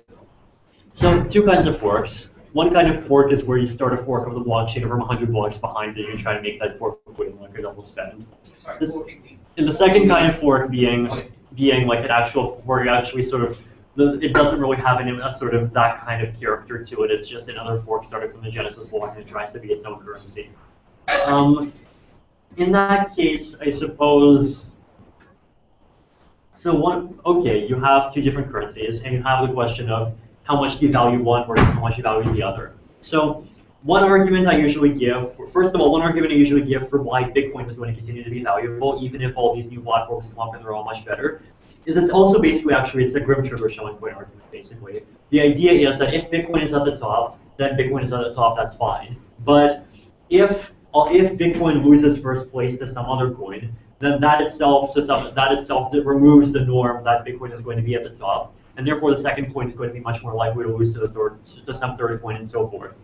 And therefore, because of that, because people know that if it goes from Bitcoin to a second coin, the second coin is much more likely to lose. The second coin is not going to gain as high value, and therefore, as it turns out, Bitcoin is going to end up being the most valuable after all. So that kind of argument you could also apply within the context of an individual family of currencies as well.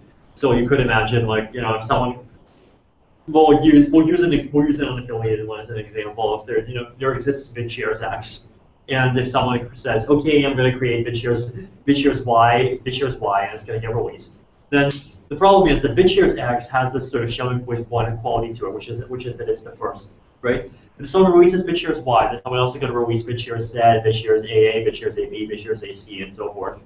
And BitShares X clearly has this quality to it that it was first. All the others don't really have a distinguishing factor. So therefore, by a showing point argument, people are more likely to coordinate on the first one. And then the reason why the first one is likely to stay is because of this sort of Grim Trigger argument that if it switches to a different one, it's going to switch to a different one again. And so the second one's never going to get that high.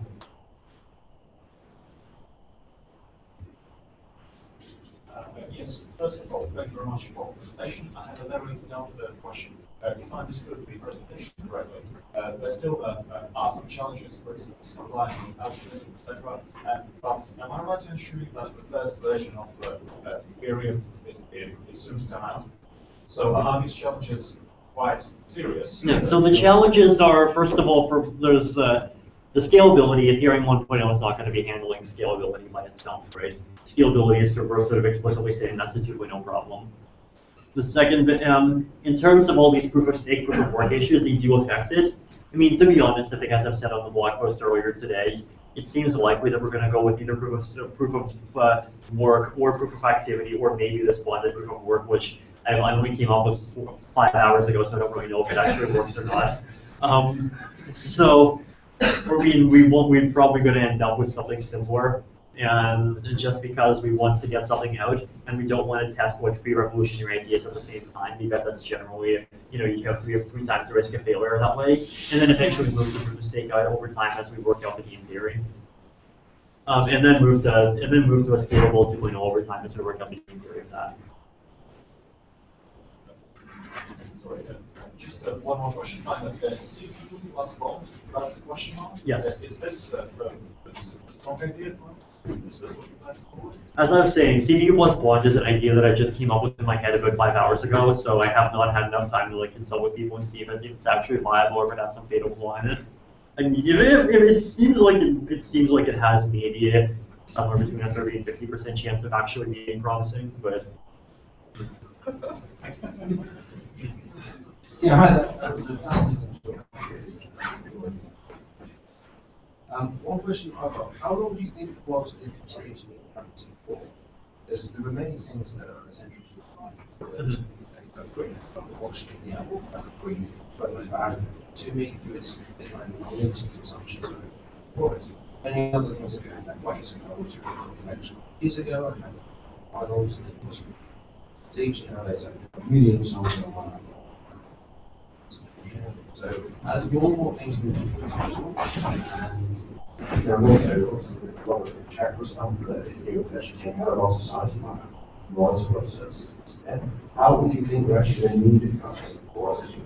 Okay, so first of all, there's generally two major categories of economic goods. One kind is what's called rivalrous goods, and the other kind is called non-rivalrous. There's actually four categories, but just to simplify it. So rivalrous goods basically means if I have it, someone else doesn't. And non-rivalrous means that everyone can have it. If I have it, I can copy it, and everyone else can have it at the same time.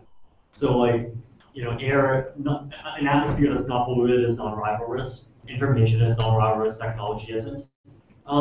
Now, money, the reason why people use money is because it's an efficient sort of central liquidity medium between different kinds of rivalrous goods. So as long as there exist agents that care about rivalrous goods to some extent, that sort of the whole sort of post-scarcity argument is not going to lead to money disappearing, I think. Like it might be that, you know, we have this sort of environment where eventually some combination of governments and charities and Starbucks is going to come up, is going to just, you know, provide like free food and free water and free hospitals for everyone, and we're all going to be able to survive 3,000 years without ever touching a single currency token. But even still, I think like machines and rich people might end up, and you know, corporations might end up transacting with each other. But there's actually another interesting threat to the concept of money that I think is sort of underappreciated, which is this concept of combinatorial options. So basically, money solves the problem of this sort of double coincidence of one's problem. How do you find, if you don't have money, then if I have a chair and you have a banana, then in order for us to trade, I have to simultaneously want a banana, and you have to simultaneously want a chair at the same time. So without money, you need to find two people that sort of have exactly align in those two ways, right? So an issue is that with the whole sort of big data theme of the 21st century, potentially we might end up inventing combinatorial algorithms that sort of do in like extreme like multi-thousand or even multi-million party matching to try to make trades happen between a whole bunch of people at the same time. And if that happens, the need for like we might end up doing everything without money to some degree. Whether or not that actually happens. Whether or not that's actually going to happen, interesting question. If that happens, whether or not that's going to like completely make the public goods problem disappear is an interesting question. One I'm more skeptical on, but we'll see.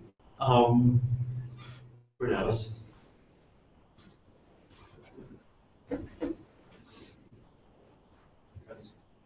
Sorry, just to make sure everyone gets a chance.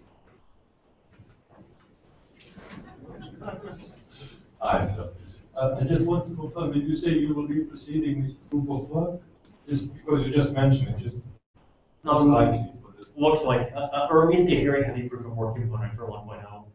Like, it's not because I love proof of work, right? You know, I think it's terrible for the environment and it leads to global centralization.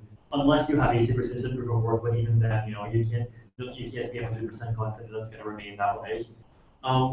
But it's you know, if you saw my recent post on proof of stake, or at least this morning, proof of stake is hard, and it's much less elegant. It's much harder to figure out than a robust proof of work protocol. And I would not want the world to lose a generalized consensus platform just because Slasher turns out to have some weird, you know, bribing equilibrium vulnerability.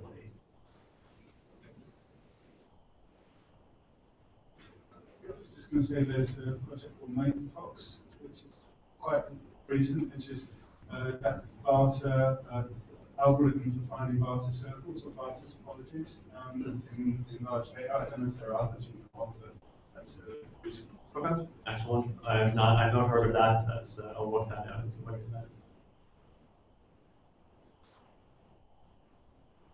Hello. Yep. Thank you very much for presenting today. Very nice presentation. I was thinking about your sort of attack contract, which I thought was really interesting. So in a way, you could say that that's one way for cooperation to exist where you would normally not have it. You might get 6 out of 10 miners in the world to do something bad, right? But I think the counter-argument to that is that, well, sure, you can get 6 miners to do that, but you still have all the stakeholders, those who own the coin, and they would have a strong incentive to punish these 6 miners, right? They could pull another 10 miners out. They could just pay someone to come in and mine against these people and undo their work, and therefore also cost them their deposit, the deposit they put in to go into this attack contract. So their punishment is actually very effective. So basically, you're saying that the stakeholders as a group are going to make even larger coordination than the first coordination in order to defeat it. Yes. First of all, one problem is that in the case where you have a currency with ASICs, there's only a finite amount of power. There's only a finite amount of mining hardware in existence. And in this particular case, the coordination already controls 60% of it. In the case where you basically have a whole where proof of work is a liquid market, then okay, so 60% of the miners coordinate. Then these stakeholders get together and perhaps enter into some second contracts that would bring in like another 300% from outside the system. Then I suppose that it's ultimately going to be a matter of who's richer. I guess it's not completely so. Actually, no. Here's the problem. So first of all, if we create this, so the reason, first of all, if you create this fork, so if the 60% create the fork and they win, as soon as they win, the value of the coin is really dropping pretty hard, right? So these miners are not going to hold on to that many of the currency units, and the ones that they have, they're going to immediately dump on the market. And already, fine, the miners, they also gain some income by double spending. All those coins are going to dump on the market as well, and they're going to trade them for some other crypto tokens, or potentially trade them for like products, dollars, other digital assets, and so forth. So 60% coalition no longer has any particular presence on that chain whatsoever. So even if they get double spend after that, it's already too late.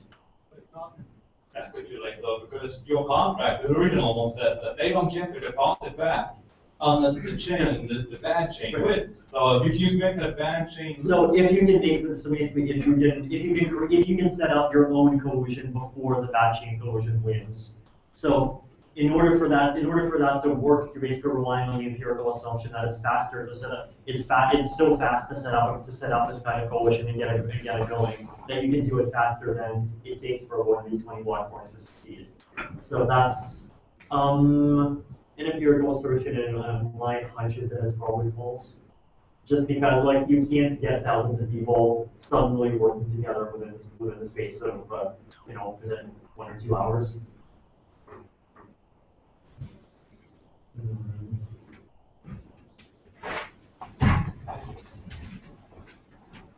Thank you for a great speech. According to game theory, correct me if I'm wrong, it would be beneficial to make an attack if the potential profit is greater than the cost of gathering the computational force required to do such an attack. So, and I guess that especially applies to the scalability, where you have smaller nodes where the computational power will be less. Would it be possible to have control the amount of computational mining power in each step, so that if, for example, a group realizes that some external party is adding a lot of computational power, then automatically increase the durability on that chain by a factor of 1,000, probably.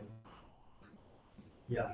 The only problem with that actually is that first of all, in this sort of simple protocol, generally, if you want to validate a blockchain, you have to have the state, right? You have to have the state data, and downloading the state data is going to take some bit of time. So, because of that, it's going to take time for new nodes to join the network. The way that you can get around that, I suppose, is by going to this other protocol where you have each block containing basically a proof of its own validity, and then have people vote on that directly.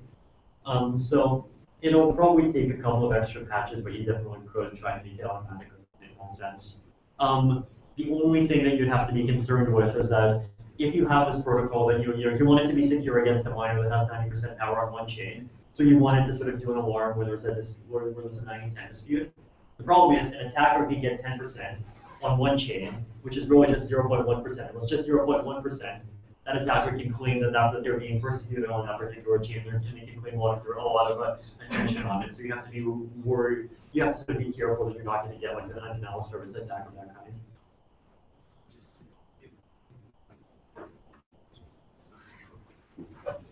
Any other questions? Hi, thanks for your presentation. It was great. I'm interested in the concept of smart contracts. And as you rightfully said, the biggest problem with smart contracts is actually the data that exists outside of the blockchain, how to verify it, so that you don't, because otherwise you have a problem with trust. And you talked about mathematical proof, global facts, and local facts. And I think that, I don't know, maybe I'm wrong, but the greatest class of contracts that are going to be used with Ethereum is probably about local facts. So, possible. Yeah, I don't know. And yeah, so what are the strategies to, I don't know, work with that? With local facts, basically you need to rely on a plain old boring arbitration system, just like laws have been doing for, just like a legal system has been doing for 10,000 years. You can make arbitration more efficient by having an open marketplace for it, but that's just about as far as you can get. Theoretically, in some limited cases, like I think particularly something like developing a website, you could, in some cases, sort of take a local fact and turn it into a more global fact by just randomly selecting a jury. So one example would be if I wanted to pay a developer to upgrade my website, what I would do is I could actually have if the website is managed by a contract, I could set the contract up to automatically use use the new web page 10% of the time, and then keep track of some statistics, basically whether the new website ends up receiving substantially more click-throughs or product or purchases and so forth. So you could maybe automate A/B testing in some fashion. But aside from that, so there's sort of those kinds of very situation-specific approaches. But yeah, generally, this isn't Skynet. It's not going to solve everything. Maybe fortunately.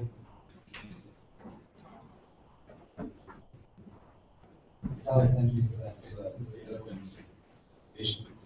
I've been doing a little bit of thinking about how the methods, maybe just the implicit methods we use, with and shape the way that we think about these types of problems. And one metaphor in particular that was quite prevalent in your presentation was the one of a rationally self-interested actor. It's not a metaphor so much as a model. But... Well, if you call it a model, that's fine. I don't think you're wrong.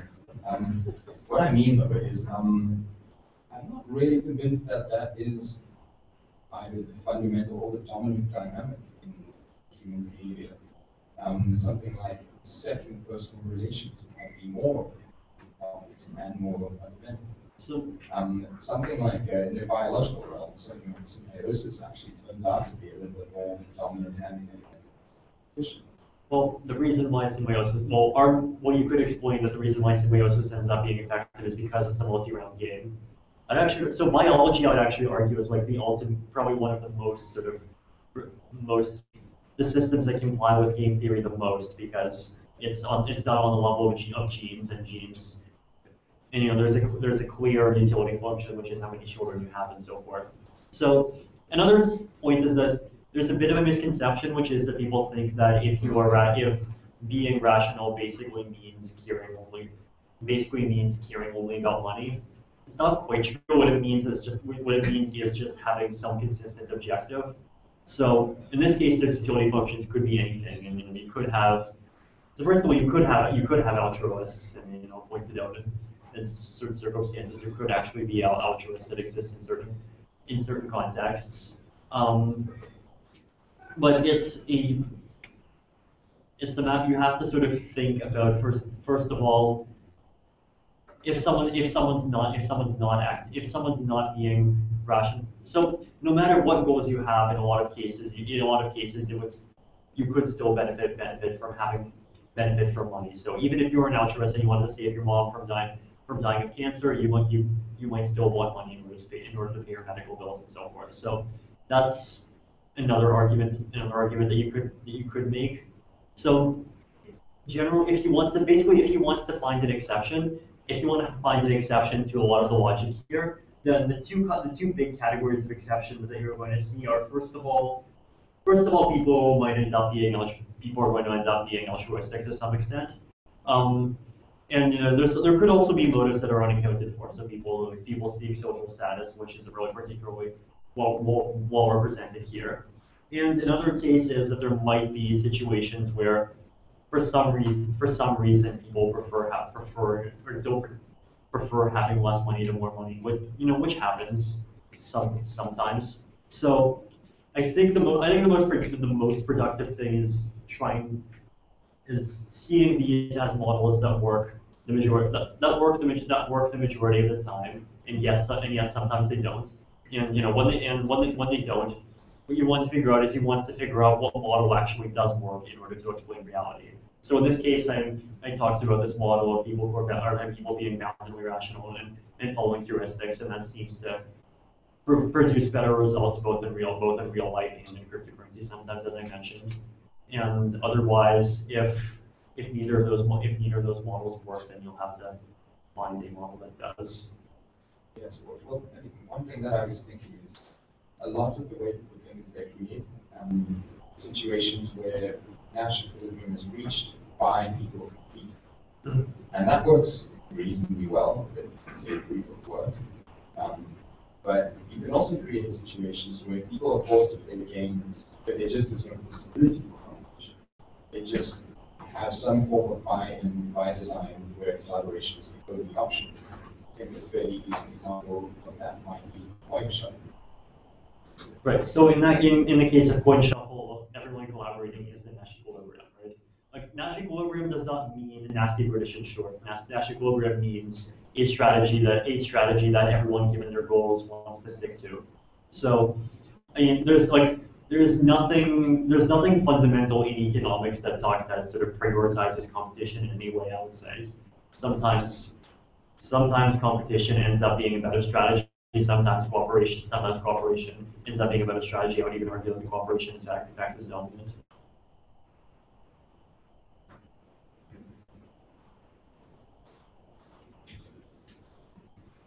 Hey, thanks for the beginning talk. I have a very basic question. Basically, I would like to hear your thoughts on like the choice between centralized and decentralized systems. So decentralized systems obviously have a cost of decentralization, and centralized systems, you can argue that they become, immoral monopolies.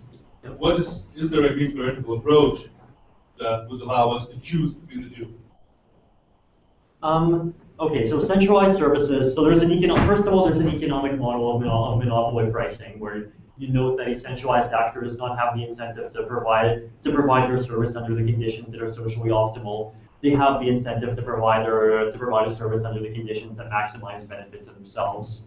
So, what that means is that they will often have the incentive to either cripple a product or increase fees or increase fees metaphorically. Like you could increase fees metaphorically, I mean in the sense of adding some kind of proprietary locking mechanisms to things, and the reason why they do that is because even though from that they lose customers, they lose customers who otherwise could have benefited, and it's a loss for everyone.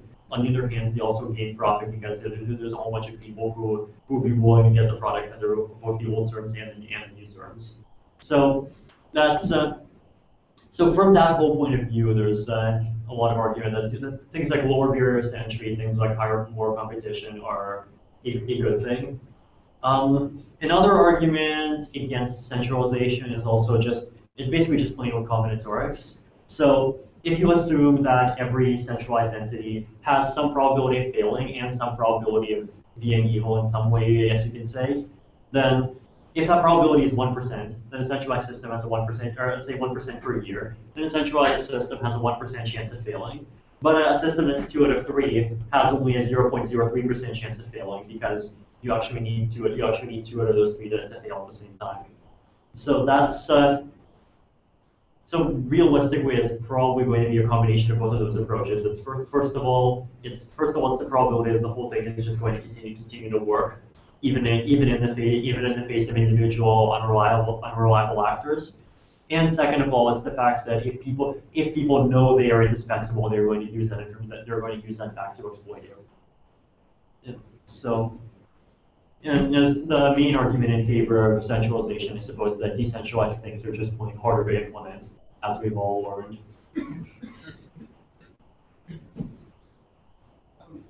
Is the best way to solve sort of local problem just have a sort of digital escrow system? So rather than you coming along and paying someone £10 to $50 and the person who's going to do the washing car puts in £20, both of you, if you both don't agree, the money locks up and never be accessed. The problem with that is that it's vulnerable to extortion attacks. You can basically say, I'm not going to consent. I'm going to just let the money lock up forever unless you agree to do the thing that actually favors me, except that you get $1. If you both got money in the system, that's not the case. If you pay far more. Okay, so let's say we have this approach where you have the consumer and a merchant. Consumer selling a product to a merchant for consumer wants to buy a product from a merchant for $50. So we're going to have is consumer sends, let's say, $70 into an escrow, merchant sends $20, and theoretically, if the whole thing works out, then out of those $90, the merchant is going to get 70, and the consumer is getting 20. So on the whole, the consumer loses 50, merchant gains 50, and it all works out. Now here's the problem. Okay, you have 90 in the pool. Now the merchant says, I'm not going to deliver the product. Too bad. But what I am going to do is I am going to say that I am going to give you the option. Of sending the funds, so of signing a transaction to unlock the funds, sending 20 back to yourself and sending 70 to me anyway. Even though you only intended to do that in the event that I actually sent you the product, well, guess what? You just lost $20, and if you want, you're down $70, and if you want $20 back, then please sign the transaction for me. It's the only shot that you have. So I guess the only counter argument you can get is that people in reality are going to often end up sort of feeling resentment and just not going along with the process. But even still, if it has it's an economic security hole, it might end up happening, especially for higher values. So with the kinds of schemes that do actually work to solve this, like the best scheme I know that does the best at sort of solving this problem. The problem is basically hard because the information of whether or not the thing actually happened is to some degree outside the system. So there's something called Trust Davis, the way it's basically kind of like a reputation system tied to an insurance system. So the way that solves things is that the consumer is insured, and the merchant is insured. And the system treats merchant fraud as the merchant not delivering the product as an insurable offense that the consumer can collect on. And the consumer can obviously commit insurance fraud themselves, and they can claim they never received the product when the merchant actually sent it. But if they do that, then the merchant has the ability to claim that as a defense as well. So the argument is that sort of balances out in some way. But it's basically, it is on the whole, I'd say it's a very hard problem. If you can solve it, then you've made just about every single market on the darknet 10 times safer. You've just made a whole bunch of trade, between people in third world countries a lot safer. It's a nice solution. A nice solution would benefit, pretty much, very, very disparate and a whole bunch of different sectors, different sort of low trust sectors of society. I'm just going to answer that. Where do you think arbitration or judgment as a service comes into those sort of escrow systems problems? I mean, an escrow contract can say, if there's a disagreement, then that contract will call to a bunch of judges and it will take the immediate reply as an answer. And but something like, in those cases, you could have multiple, you could have either one or more arbitrators actually adjudicate. So judges as a service is a market that will exist, and it's just a contract's choice to how they wish to have those judges plug in. Like potentially you could even have a contract that, you know, lists a bunch of clauses in English, and each individual clause is a separate judge for deciding it. So, yeah, it's your choice your choice which one among those all those different choices you take. The judge as a service, how do you assign a reputation? Because if you win the case, I'm going to give them judges are assigned a reputation. Okay. Sure, judges are assigned a reputation. So if they're assigned a reputation, but if we have a dispute going on, and the judge favours your side of the deal, then I'm going to give him a negative reputation. Yeah. And you give a positive one net zero. How do you get a fair view of that reputation? So you would probably rely, right? So you'd probably rely on the fact that people who are first of all, people who end up being embroiled in disputes are more likely to be less reputable. So people who have like a perfect track record are being more reputable, and reputation is going to be worth more. So in theory, the system should weight itself to give more money to these people. But that would allow extortion as soon as you reach out. It might. I mean, I actually don't think that there's necessarily a clean economic solution to the whole problem that doesn't rely on either a whole bunch of people being altruistic or some kind of like direct access to a way of adjudicating whether or not something experiment actually happened. Any other questions? Okay. I'll hand back to Steve. Thank you very much, everyone.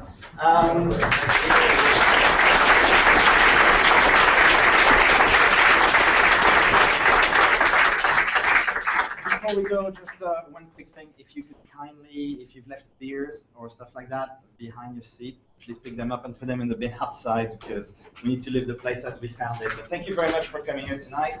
Next one is on the 14th of November, so see you there. So for tonight, we're going to the Blind Beggars Club once we finish the video there. Good, guys.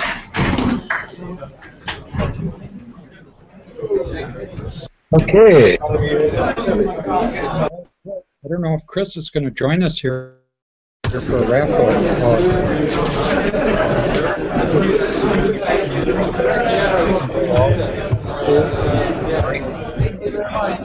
They like their beer and drinks over there. The last meetup, they had free beer at the event. Apparently they didn't this time. Did they have free beer over there this time, Chris? Oh, he can't hear me. He's got to put his earplugs in. Let me just get rigged up here. I think I've turned the sound back on. Let me just turn down the gain. There we go. That should be picking me up. Oh.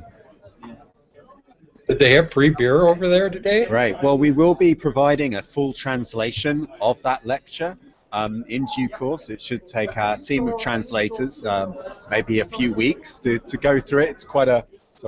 It was quite a thick kind of lecture, I felt. Like the language is very dense. Of course, a lot of game theory in there. And it was a lot more than I was expecting. Yes, certainly. Let me just pull this cable. I did step away after Vitalik took the stage to make myself lunch. And I was like, whoa, what did I miss? Yeah, so I actually really enjoyed it. I love the way that guy thinks. I think more people should listen to people who think in the style that he does. And of course, he's taking on a whole bunch of assumptions about human rationality, about the fact that people tend to act in an economically rational way a lot of the time, and game theory itself has a lot of critics, quite vociferous critics. But that doesn't undermine a lot of the style of thinking. It's his perception on the world that I think the world needs to embrace. And the fact that this could potentially democratize a lot of these systems so that more people can play by the same rules set. Because, of course, once he encodes this into his blockchain, it could go one of two ways. It could either become, hey, fun. Do you want to say hi? You're just on the internet. He's going to say hi.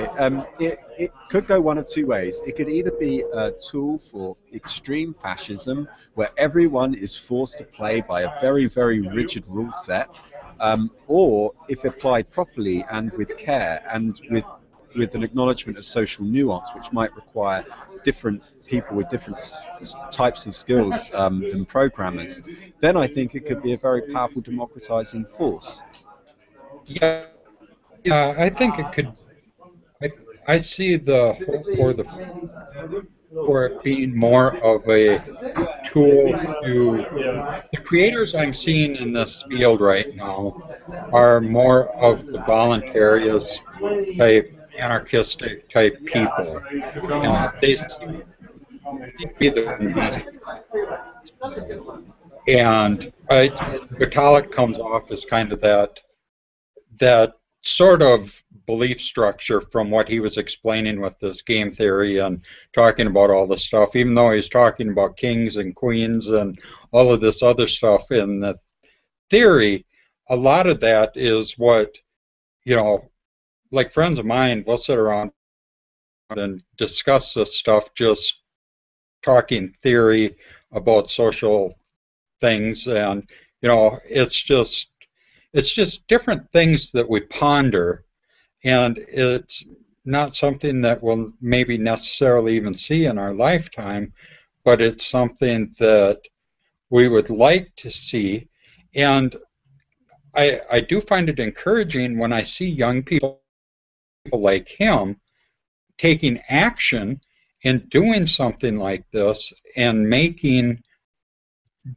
using his intelligence to code this and make a product that can be used for people and can be, it's kind of like he's fulfilling the dreams of the people, and like you said, it could be used for bad too. Yeah, it could. And what I'm worried about is that if we end up implementing a system that doesn't capture as much nuance as it needs to, then you could end up having a very dangerous system. And that's what I'm experimenting with at the moment, where I'm videoing I'm videoing agreements between people, because video as a rich media source can capture a more complex nuance. And this is why I really like the way that he seems to acknowledge that you're going to need like a Schelling coin where people can then arbitrate. It's almost like justice coin that has been spoken about before by Pamela Morgan, I believe. It's the same kind of thing. We tend to want to see in the world, as a species, we tend to be very good at wanting to see justice in the world. But justice isn't ensuring that every single law is rigidly adhered to. On the contrary, and you can't legislate for moral exactitudes. That's not what I believe. That wouldn't be a very nice world for me to live in. Well, ideally, that's because people would just behave. Yeah, and this is what he said. Laws are there to punish, because the people that behave aren't breaking the law, or, well, I shouldn't say not breaking the law, but the laws are there because they want to make something either that they disapprove of to be known, or they want to make something to set a punishment to. Yeah. So this is what I like about what Vitalik is doing, is he's kind of bringing into vogue this language where he uses the term grim trigger, which comes from game theory, I believe. I'm not an expert on game theory, but I've read quite a bit about it. I know who the Grim Reaper is. The grim trigger. So the grim trigger is that if you don't do this, it's going to cause you, you're going to either threat of violence, like with government, with a threat of force, or you're going to, like he said, where if everyone abandons the Bitcoin blockchain, then you don't want to be the last out of the door, so nobody goes first. And he described it in terms of the king, that if you kill the king, you're going to have chaos, because then it's fair game for everyone to try and become the next king. So no one tries to kill the king. And this is very powerful. And what I particularly like is that it's kind of, yeah, I mean, that's what they used for many years for for justification like, oh, we got to leave Saddam Hussein in power because we can't kill him because a bunch of maniacs are going to take over. And now they're saying, see, we told you, we finally killed Saddam Hussein. Now it's just gone to shit over there. Yeah. Yeah. What I think is good though about these meetups is that he is bringing into fashion, he is popularizing, or at least Ethereum, the project as a whole, is popularizing this style of thinking. These are questions that, in his own words, a hierarchy of attention needs to be required, as in more people need to be directing their attention onto this important topic. Like, we've had some updates from the Hong Kong protests in the last sort of 24 hours since speaking to James. And one of the reports kind of came out on the BBC and a couple of other places that there were lots of people that didn't come down on either side of the debate who just wanted things to go back to normal. And it kind of dawned on me on my way here on the train as I was reading it going, no, they are the enemy. The enemy isn't the police, the enemy isn't the protesters, the enemy are the people that hashtag apathy that just want to switch off and go, you know what, can everything just go back to the way it was? No, everything cannot go back to the way it was. You can't just be a passive observer in this whole thing and go, well, I liked it, I liked it for a few days when you had this carnival atmosphere and it's all great that people are taking responsibility and control of their lives, but actually, it's kind of boring now and I'm getting over it. No, it's not. You can't just walk away from this situation.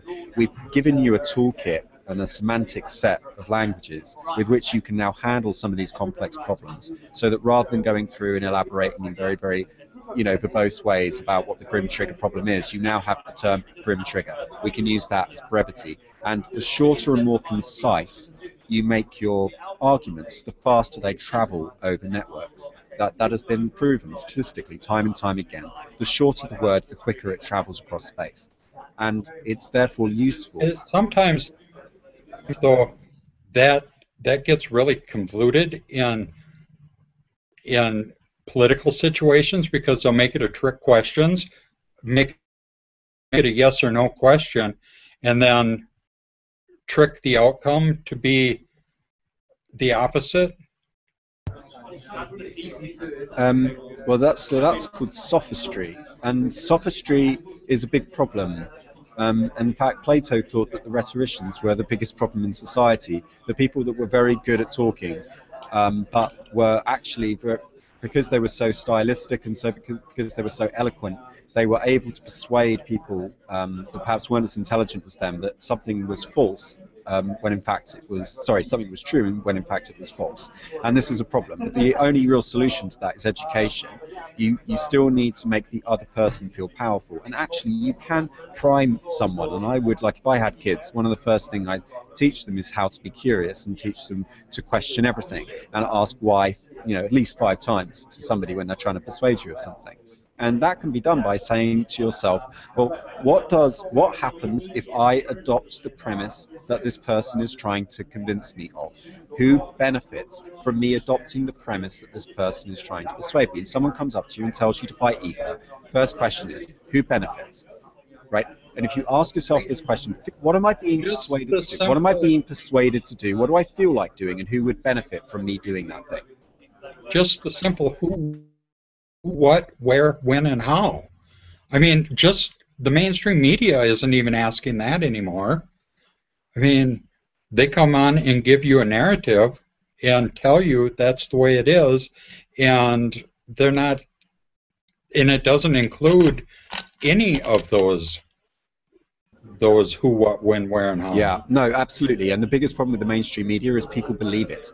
It's not them themselves. We saw with BBC, and when they came in to interview Amir the other day, they were just doing their job. They were like the nice Germans. They drove the train, they did what they were supposed to do, and they're kind of, very unthinkingly. My problem are the people that buy into that shit. Who's driving demand for that content? Who's going to the shops, buying the newspaper, pricing in that sentiment into the marketplace? Now, waving at the train. Yeah. Now we do have to go because we're about to go to the pub, and I want to speak to Vitalik. He's surrounded by a crowd of people. Let me just hang on, that's my window there. Okay. Well, yeah, I need to sign off here too. So thank you to everyone for joining us for another live episode. We've got up to like 40 people simultaneously. And you can follow us at World Crypto Network, worldcryptonetwork.com. I'm at Mr. Chris Ellis on Twitter. Love to get your feedback, and hopefully we can talk more about the contents of this video next time. So thanks very much, and bye-bye. Bye.